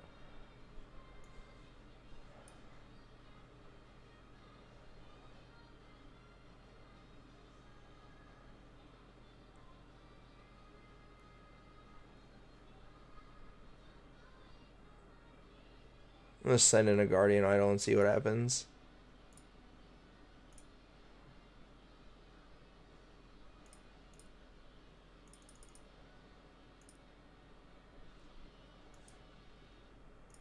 Alright. If they have removal, they would have used it. Oh, so Glimmer? Okay. They still have Pact Negation. I need to... They top. That's not good.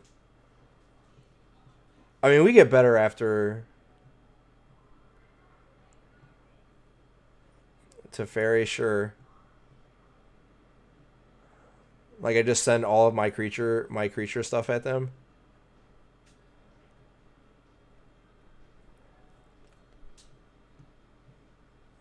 Sure.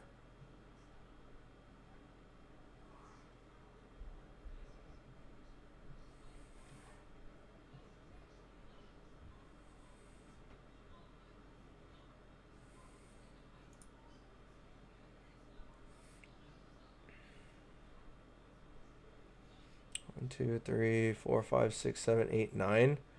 So even if I draw Ulamog here,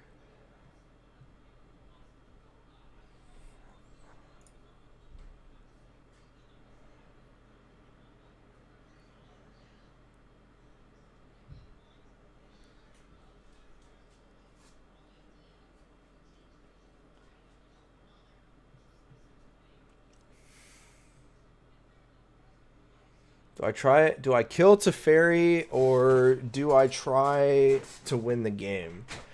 I think I try to win the game because I'm not gonna win the card advantage game. So I think I try to kill them.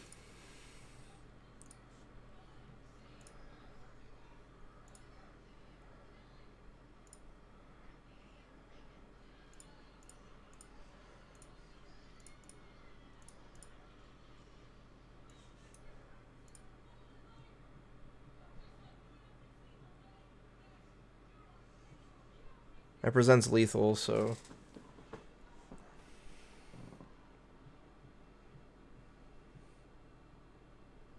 The cool thing is if I get to Ulamog, like, they might have Sublime Epiphany, which is kind of annoying.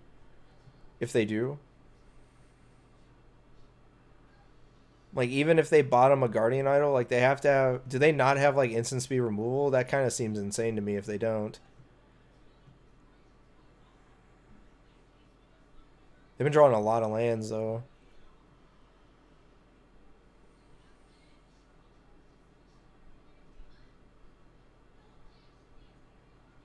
Bottom top.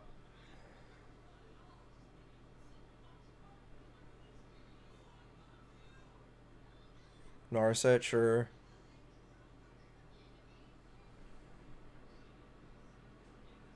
Fatal Push. Okay.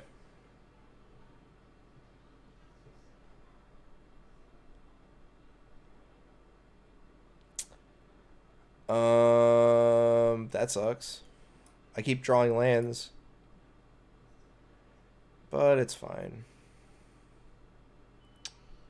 I don't have enough mana to attack them.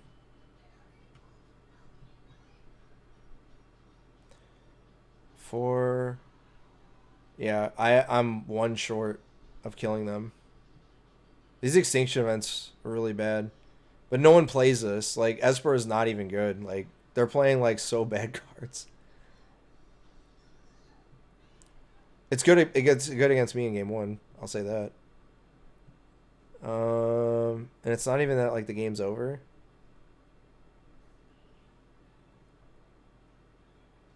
I think I put them to 3.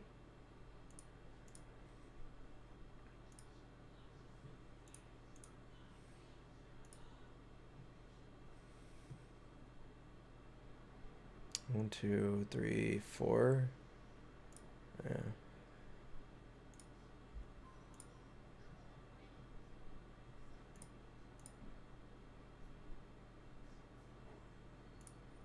Sure.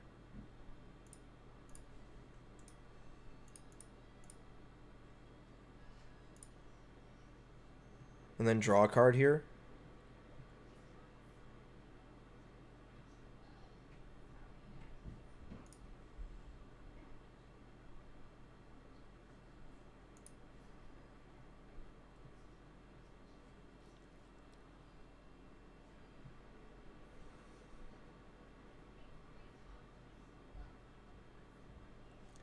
Gideon proposes a problem here. I drew nothing. I drew Mana Rocks and a Nugan. Oh, they're playing Oathaka. Okay, I'll just scoop now.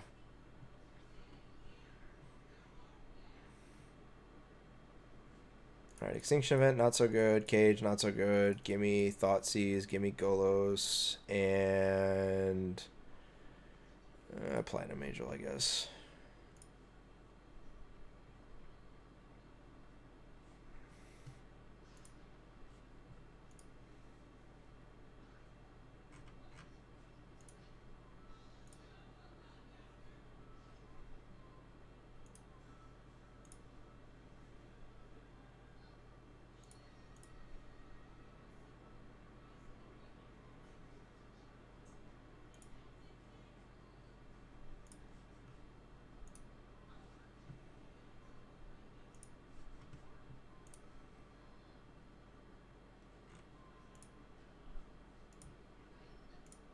Everybody joining Discords for one reason, and it's not to interact in their Discord.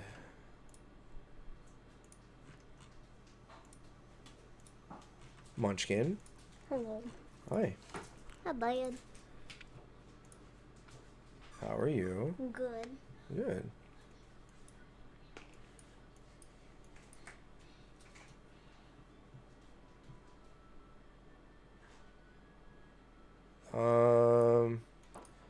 So I have double Karn here.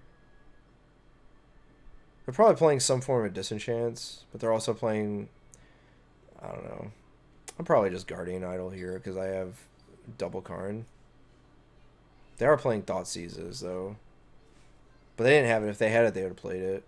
Pretty sure.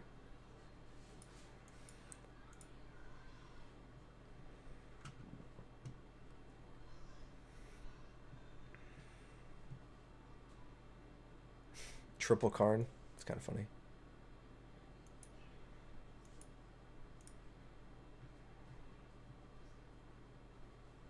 That's fine. I don't want my Maze Mind Tome getting countered, so...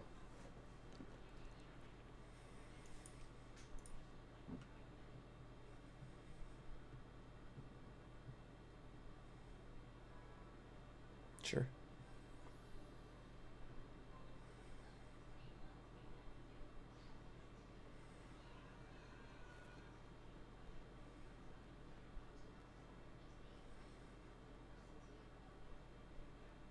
I'll try to resolve a Maze Mind Tome here.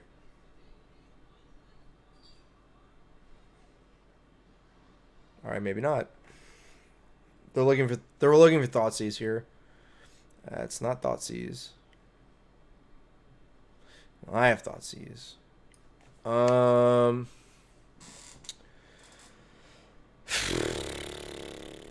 This is a tell. It's unfortunate that I haven't drawn a land. I'm getting mana screwed here.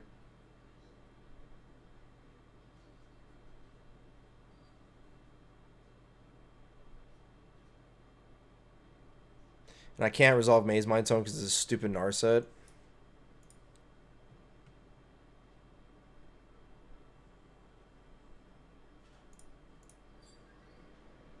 I don't even know what to get here. Because we're probably getting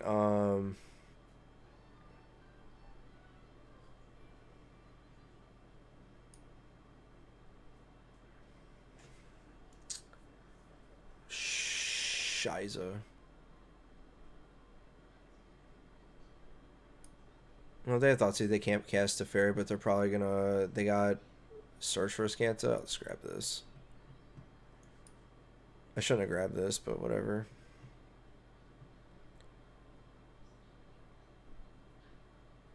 I need to draw land. Narset's kind of screwing with me here because I couldn't play Maze Mind Tome and I have to draw a card at the end of the turn. Oh, that sucks.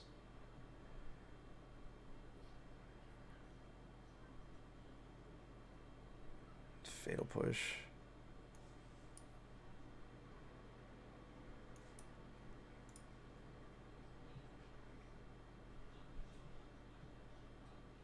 Oh, well, pfft.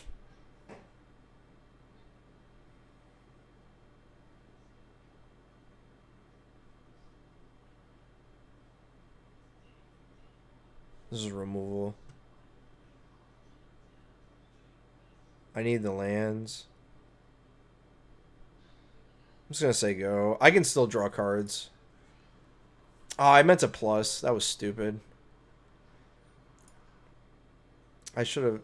You always should ensure that you use your walkers on the turn. Like that's just me just being lazy. It's inexcusable to do that. Sure.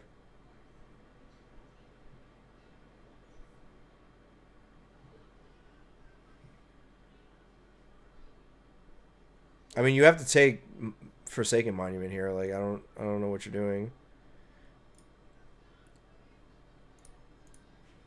This is why I said Maze Mind Tome just gets me out of everything. Aether Orb is good.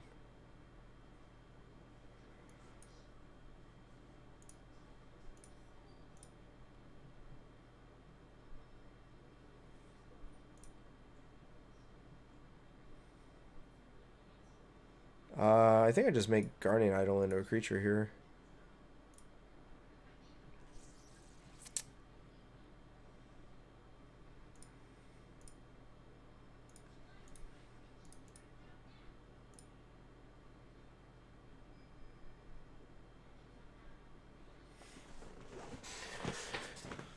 Do I worry about Heroic Intervention?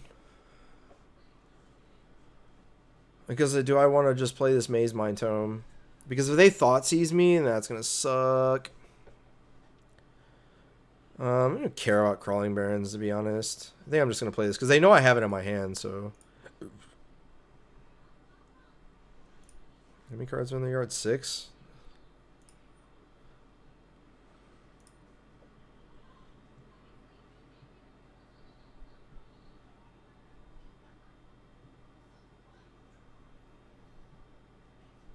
This has been a time that Tormod's Crypt would have been okay.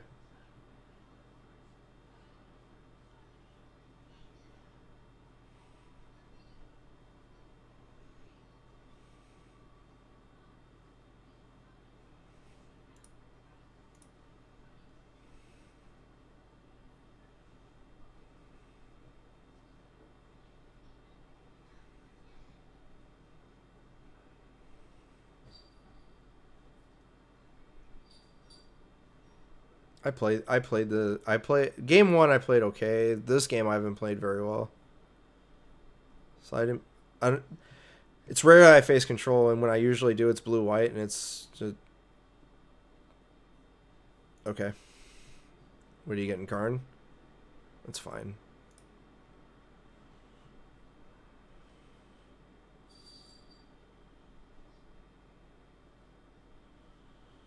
You're running out of cards eventually. Narset, sure.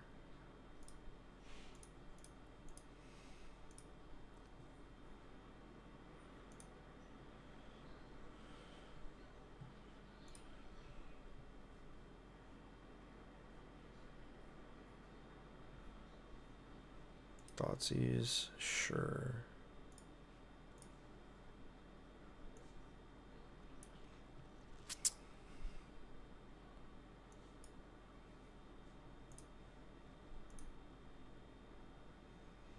Thoughtseize, Narset, Gideon.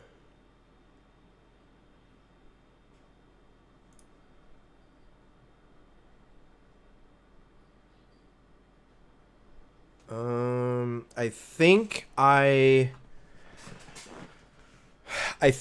Crawling Barrens and attack Narset.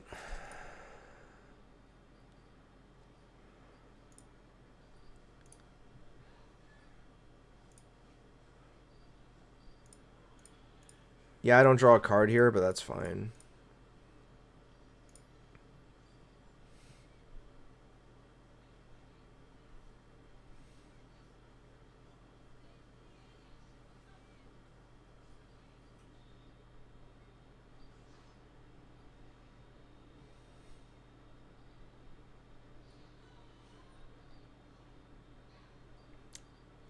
Really? I don't think that's correct.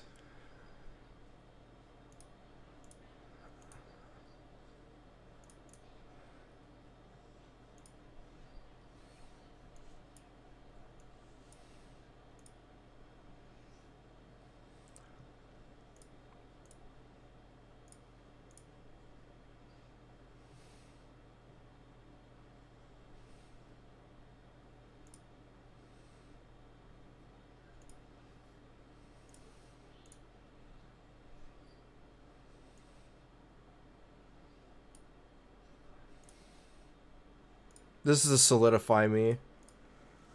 So if they like Narset and find something, I can just kill Narset. Hey, you got Teferi. So now you Teferi and Tuck Ugin. Seems fine. But now I just get Crawling Barrens, kill Narset, and activate Guardian Idol. Sure. You have to plus here. Plus on, yeah. Which doesn't matter. I don't need to scry here. That's kind of funny.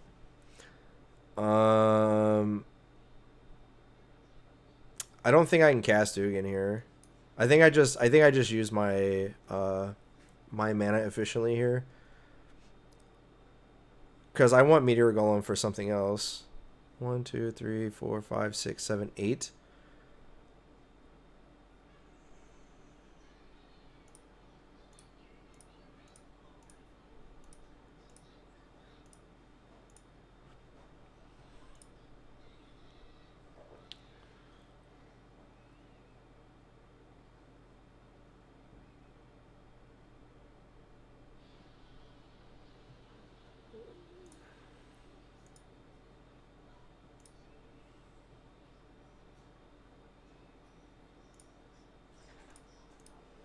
I don't care about drawing cards.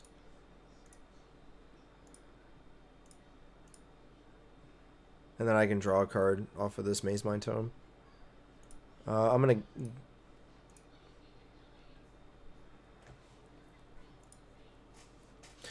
Didn't do any damage, but I plussed it. Yup.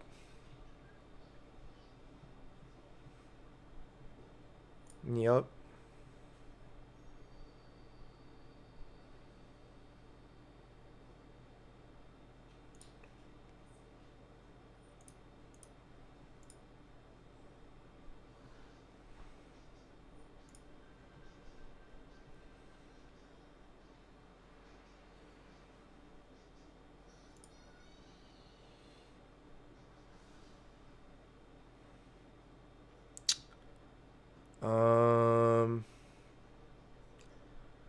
What do we do here?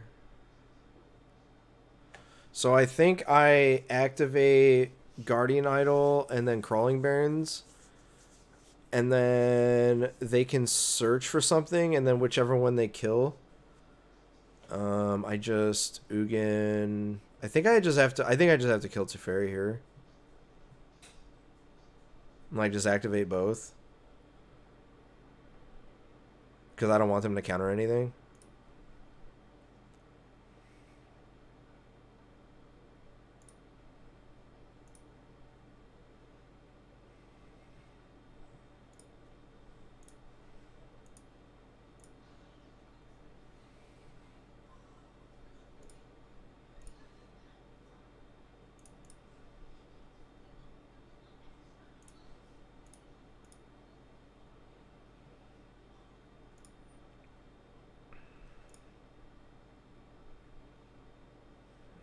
Yeah, now you look for Fatal Push. Which you did not find.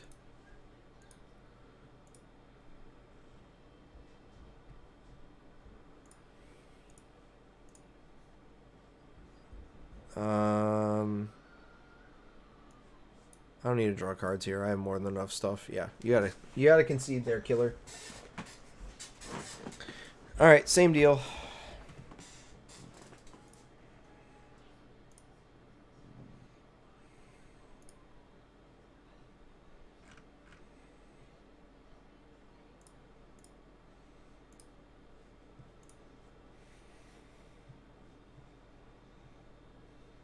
This hand's fine. It's not the greatest, but I got a Mana Rock into Heatran Archive, so... Oh man. Not good. They have a lot of incidental counter magic here. I have a lot of 5s, though. I need to draw 2 lands. Their mana... Okay, they didn't...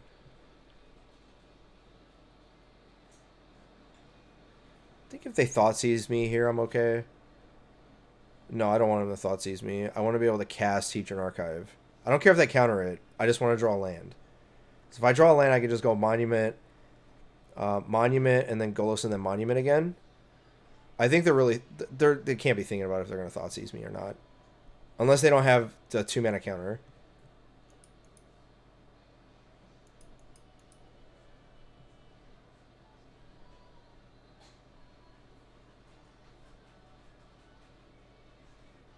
What are they thinking about? Gideon, sure.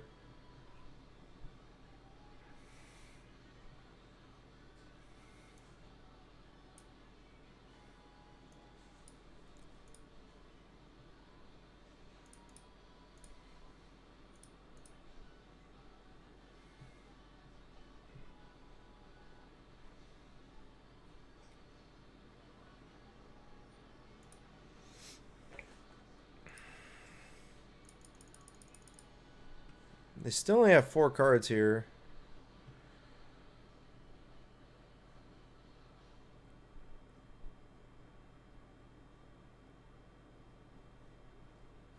Sure.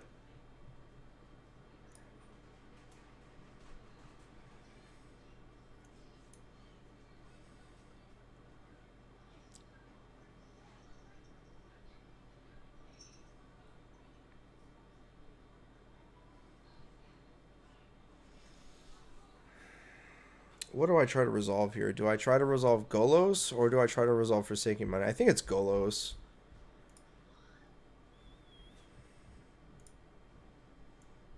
I just want Cataracts here.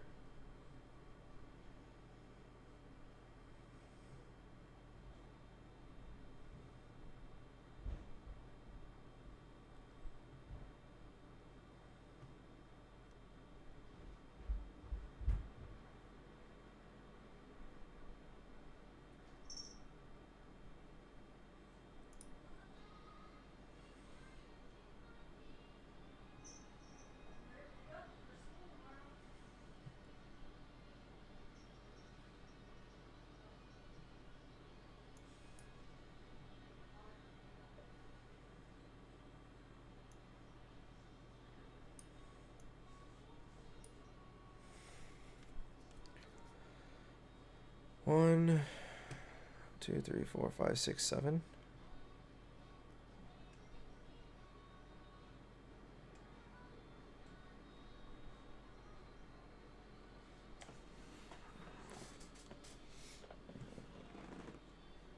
Wow. All of my USB ports just drop in and out. Give me a second. Because, you know, my computer just does it all the time and it's friggin' annoying. Properties, deactivate, activate, because reasons. Alright. What do we do here? Can't activate Golos yet. Think I just cast Mind Stone here and see what they do.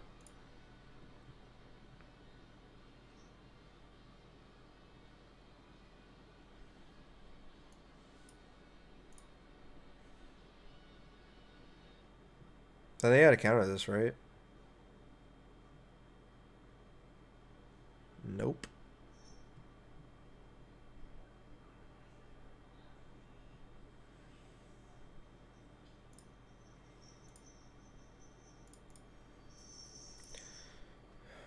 The thing, 1, 2, 3, 4, 5, 6, 7, 8. I can activate Golos, so they have to deal with Golos and Monument with 5 mana. They have to have exactly Intervention or something that deals with all my stuff. Cleansing Nova would do it. Thoughtseizes does not do it. Platinum Angel, that's kind of funny. Because now I just get to activate Golos a bunch of times.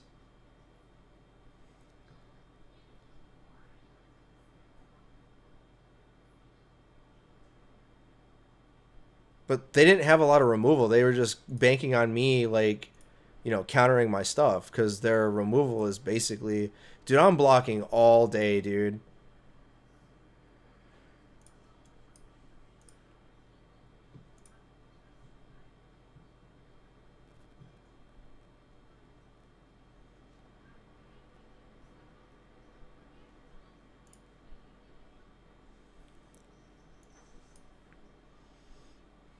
I'm activating this first.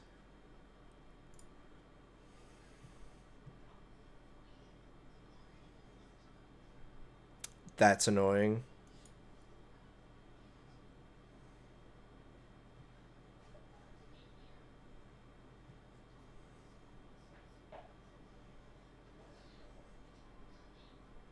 I don't think I should attack. I'm going to attack with my Guardian Idol.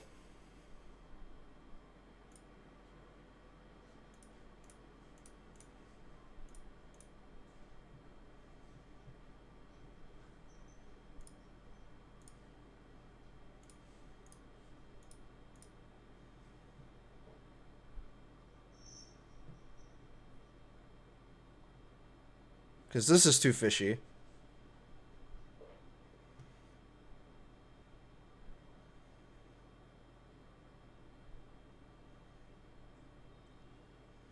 Yeah. Yep.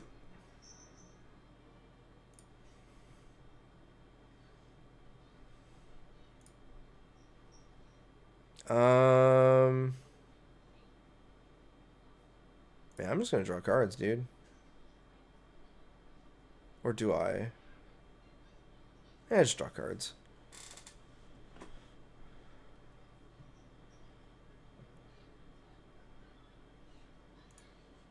What's in the grid? So if I draw Karn again, like the Great Creator, I can go get Hedron Archive and Guardian Idol.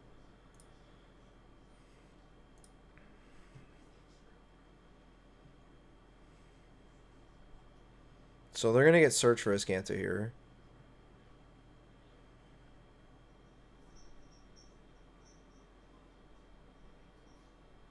I'm drawing 3 cards a turn with Golos. Yep. I'll draw a card with Mind Stone.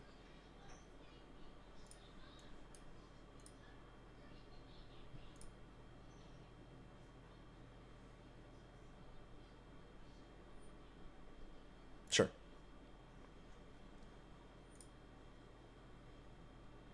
They kept this in. That's kind of funny that they kept that in. Doesn't matter, but it's still funny.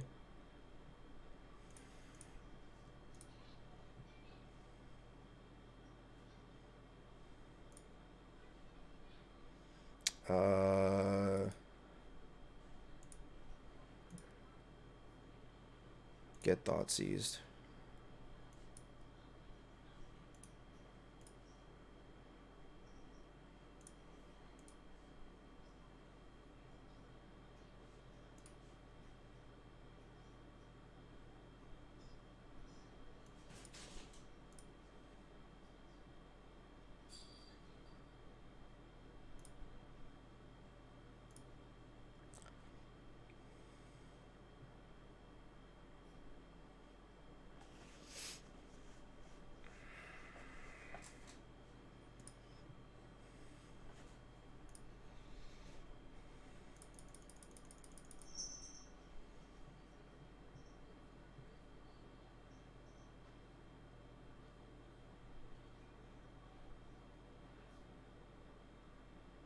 I had a bunch of mana.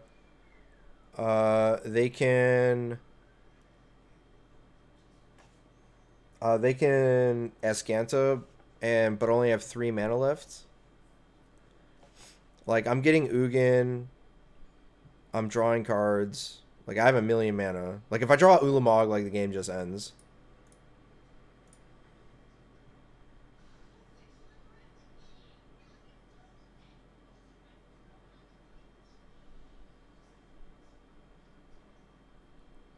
What do you have?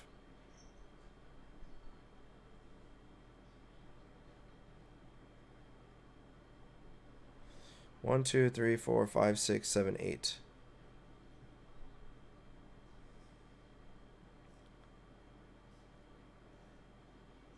Yeah, this game's just over, right?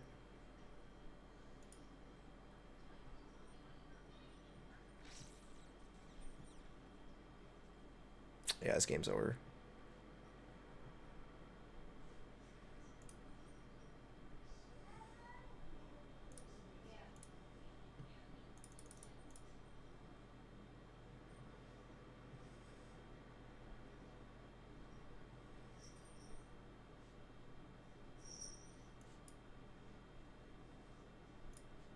Golos is fine.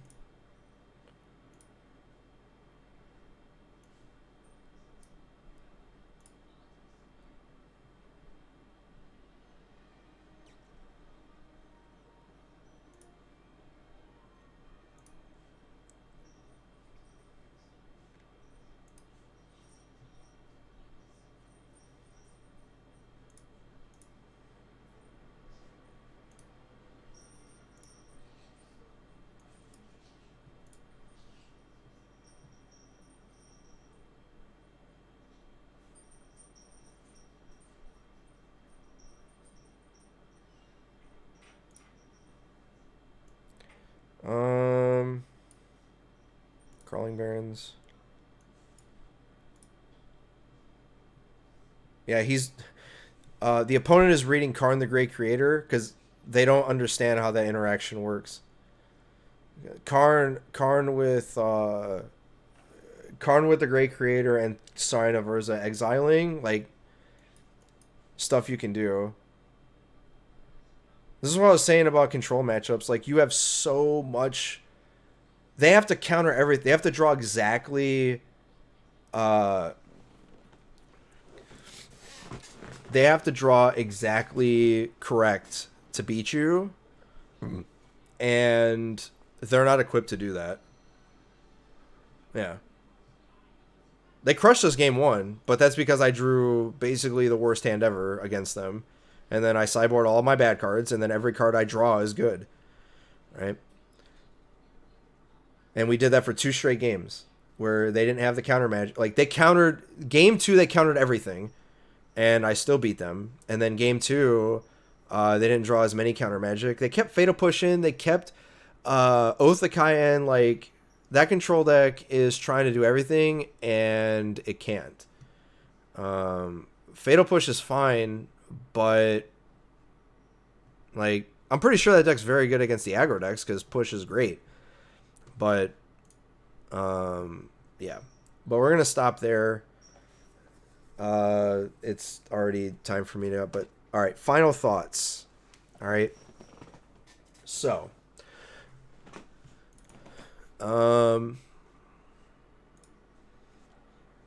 This is basically comprehensive of 1 hour of comprehensive talk on the deck and how the matchup goes, and then we put some gameplay into play, and then we kind of like show how the deck goes and what are the decision making processes and all that stuff.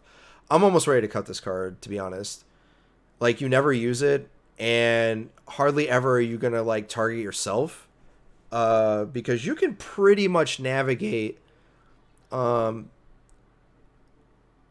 this is good. This card is good against the God Pharaoh's Gifts decks, but I haven't seen them. And I feel really dumb to cut it and then be like, oh, crap. Like, you know what I mean? But you have Meteor Golem. But this is a much better, easier way to cast, right? So it's either I cut Platinum Angel and just make it a 1-of, and just get 4 Thoughtseize.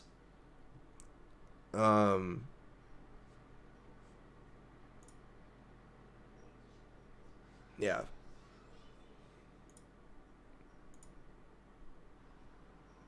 And there's also, nah, that's not it. But the cards that I'm looking to cut are more 1-ofs.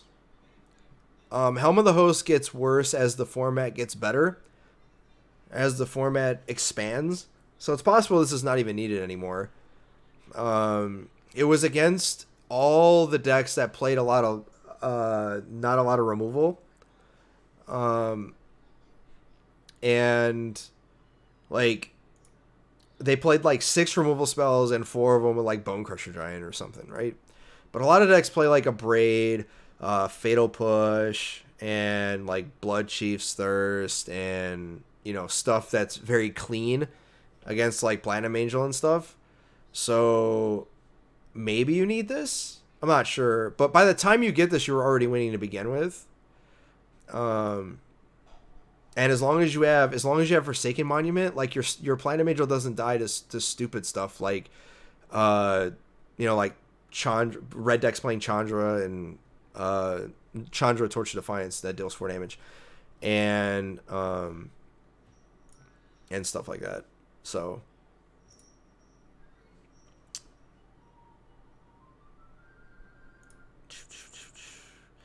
but the cards that I'm looking to cut from the deck to make 4 Thoughtseize are Tormod's Crypt, and 1 Platinum Angel, and possibly Helm of the Host. If I play more and I just don't ever search for Helm of the Host, or like it never comes up, like if I get to Diamond or whatever, then yes, then I might cut Helm of the Host because it's probably the worst out of the rest. Because like, all right, so like if we go on Twitter and find,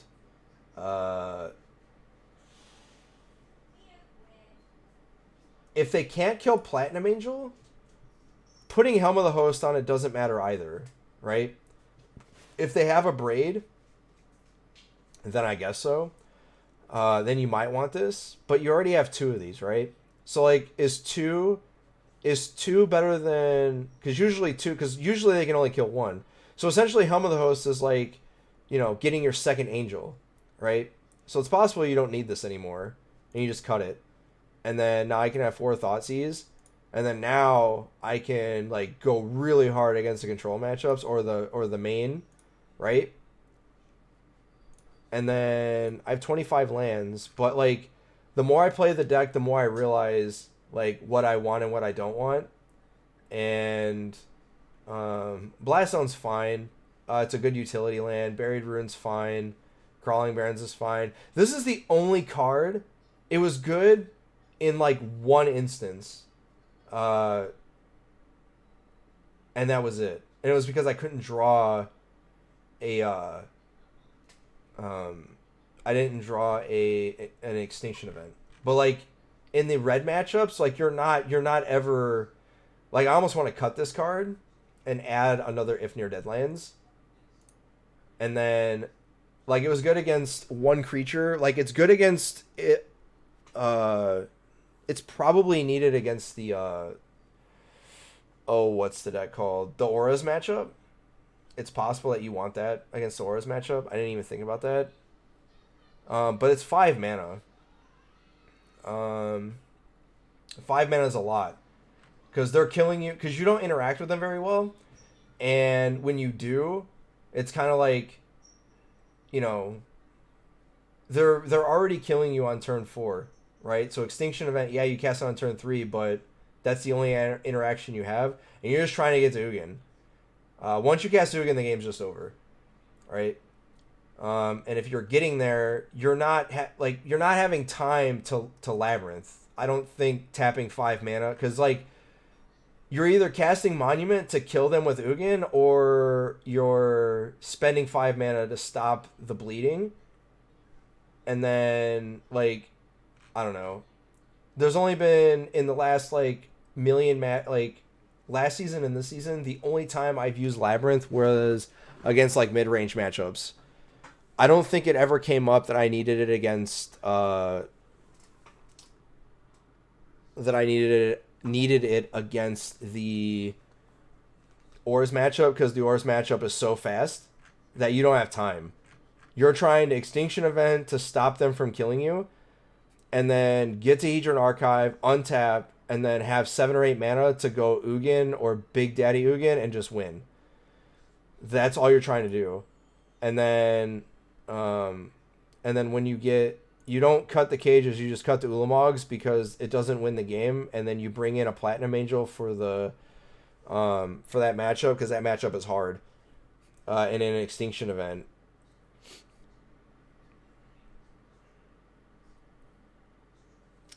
I'm not sure if they play disenchant effects or not. I'm sure they do, which is why I kept the Helm of the Host in. But you can keep like, because once you land Platinum Angel, like they can't deal with it, but they draw so many cards, it's possible that Platinum Angel is just not good enough against them. Like you just have to just land Ugin and kill them. But you have to be fast about it. Like it's something that I have to test. Oops, I did not mean to do that.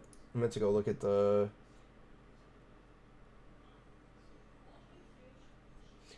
But, again, the final thoughts on the deck is it's still good.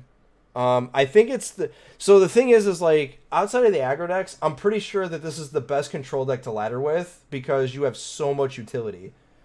Yeah, Esper Control has, you know, like... a lot of utility in itself because they play Thoughtseize main. But like as you saw in the control matchup, like in game 1, our draw was against the aggro matchup, and that's not what we saw. Yeah, we lose it, but once we cut the 5 cards that are just bad, as you saw, we drew Golos, we drew Platinum Angel, and yeah, it ate a discard spell or it ate, you know, whatever. But every card we drew mattered. We didn't draw any blanks. Every card in our deck has to be answered, so there's no blanks in the deck. They still had blanks. They had Fatal Push. I mean, technically it's not a blank because we have stuff they can target with, but you can play around that. Golos, they can't kill it. And then, you know, the Mana Rocks don't matter as much, but if I outmana them, which that happened in game 2, where I can double spell them, so they can't hold up counter magic all the time, That's how you beat those decks. Is you just outmana them, you race them, and then it gets to the point where I can like in the game I had Forsaken Monument. They couldn't do anything with it, and they couldn't do anything about it. And then it got to the point where I had so much mana. I had 60. I can cast Ugin twice. That's how much mana I had. They can't deal with that. One resolved Ugin, and basically all that advantage that they had is just gone, that they accumulated, which wasn't even an advantage. It was kind of us trading resources back and forth, and me accruing an advantage. Like is the thing about the deck is that the reason why I said it's the best control deck is because in the control match, like Esper control, the ones with Teferi, they have to have Teferi in play for them to win. For us, every time we play a land, we have inevitability. We have Ulamog. And there's not very many spells or very many things that deal with this. So your inevitability is better than everybody else's in what they're trying to do. You're trying to outrace the control decks by getting to Ulamog and Ugin, and they're just trying to value you by controlling the game with, their cheap interaction and stuff like that. As I said, I do not claim this deck to be tier 1, but I think it's one of the best control decks. My list particular. The Pulliam list is not a control deck, it's a combo deck. That deck's good. And it's actually the reason why I changed my sideboard, because you need interaction against them. I think the sideboard that they're playing, the Pulliam list, is not good enough. Because Cataclysmic Gearhulk is still a joke. Like, you're never getting rid of Karn because that's the best planeswalker, and they never have a way to get rid of it. So if you resolve it, Cataclysmic Gearhulk does not deal with this. So what do they have? Nothing. I have interaction against them. So, but as I said, the deck's still good. I technically 6-0 with it, but because I changed the deck, I'm 2-0 with this and 4-1. But I lost my first match and then won the next 4, so I'm in Plat 2. But again, these colorless decks in Historic have, people make fun of them. Arena Deckless podcast called it's not a tier. It's not, like, they didn't say it's nonsense, but it's not tier 1, which it doesn't matter on the ladder. It matters about how many matchups can you exploit, and this deck exploits a lot just by the sake of Grafdigger's Cage existing. The fact that you have Grafdigger's Cage and you're not hindered by it at all whatsoever is why you win a lot of matchups, just by the sheer existence of this card. This is kind of like having Teferi, except it doesn't do what Teferi does, right? This deals with a lot more. So, like, matchups that you see on the ladder a lot, I'm going to name them off that this deals with. I guess Marvel, the Mystic Forge deck, aggro that plays Collected Company, although, like I said, the aggro decks that play Library Manipulation, i.e. Collected Company and Muxus, this isn't the end-all be-all, but this forces them to play fair, and you can play a fair game, all right? Once you start getting into 6, 7, 8 mana territory, they can't do it. This forces it to, like, if you sweep the board, they can't recover by playing Collected Company. All right. Same with Muxus. Muxus is just a 4/4. All right. And then also Dreadhorde Arcanist shenanigans and Rakdos, and sometimes just once in a great blue moon you'll see Boros or Naya Feather. And then this also deals with Luris. What this doesn't deal with, which is probably why Tormod's Crypt is still in here and I'm reluctant to cut it, is because this does not interact at all with Embalm. So if you use God-Pharaoh's Gift or any Embalm creature or the Scarab God, then that exiles the creature and creates a token. It does not cast or put the card into play, which is how they get around Grafdigger's Cage. That is the only interaction outside of There's another way to get around this. By putting stuff from the graveyard into your hand, which is what the Mystic Forge deck does, Pulliam's list. And then this also, like I said, Bullets to Citadel, although most decks aren't playing that anymore. They're just going low to the ground Jund or Rakdos. Multiple Rakdos and Jund-esque type decks. As I said, it stops Lurrus from doing its thing. And you can't refurbish. You can, like, this stops a lot of stuff, and it's that's why the card's main deck if you're not playing control or if you're not playing aggro or mid range, because the control decks need those powerful decks to play fair, and you play the fairest game of a control deck, the best fairest game. But those are the cards that I would consider cutting, is just either the extra Platinum Angel or the Helm of the Host. But I'm pretty sure that Helm of the Host has to go because that's really, really slow to get what you need out of it. To get the 4th Thoughtseize. And then Labyrinth for the 4th If Near Deadlands. As I said, Golos is typically going for the Cascading Cataracts unless you need a utility land. So, but you need all your lands. I was at 24. I didn't really have any mana issues. 25, I definitely don't have mana issues. Every once in a while, I draw, I flood out, and it happens, but it's very rare that it happens. And even if you flood out, it's not the end of the world. It's fine. But you need the colored sources to interact with your opponent. So it's either one or the other. You're either playing Thoughtseize or you're either playing like Ceremonious Rejection or something else. You're not being like, oh, I'm going to play blue-black, because that's you're sticking to one color. But the main is fine the way it is. Like, I like the 60 cards right now. And then the change of cutting the Helm of the Host for a 4 Thoughtseize, and I'm considering cutting Platinum Angel for how many is this? 4, 8, 12. That's probably maybe a Platinum Angel for a Miser.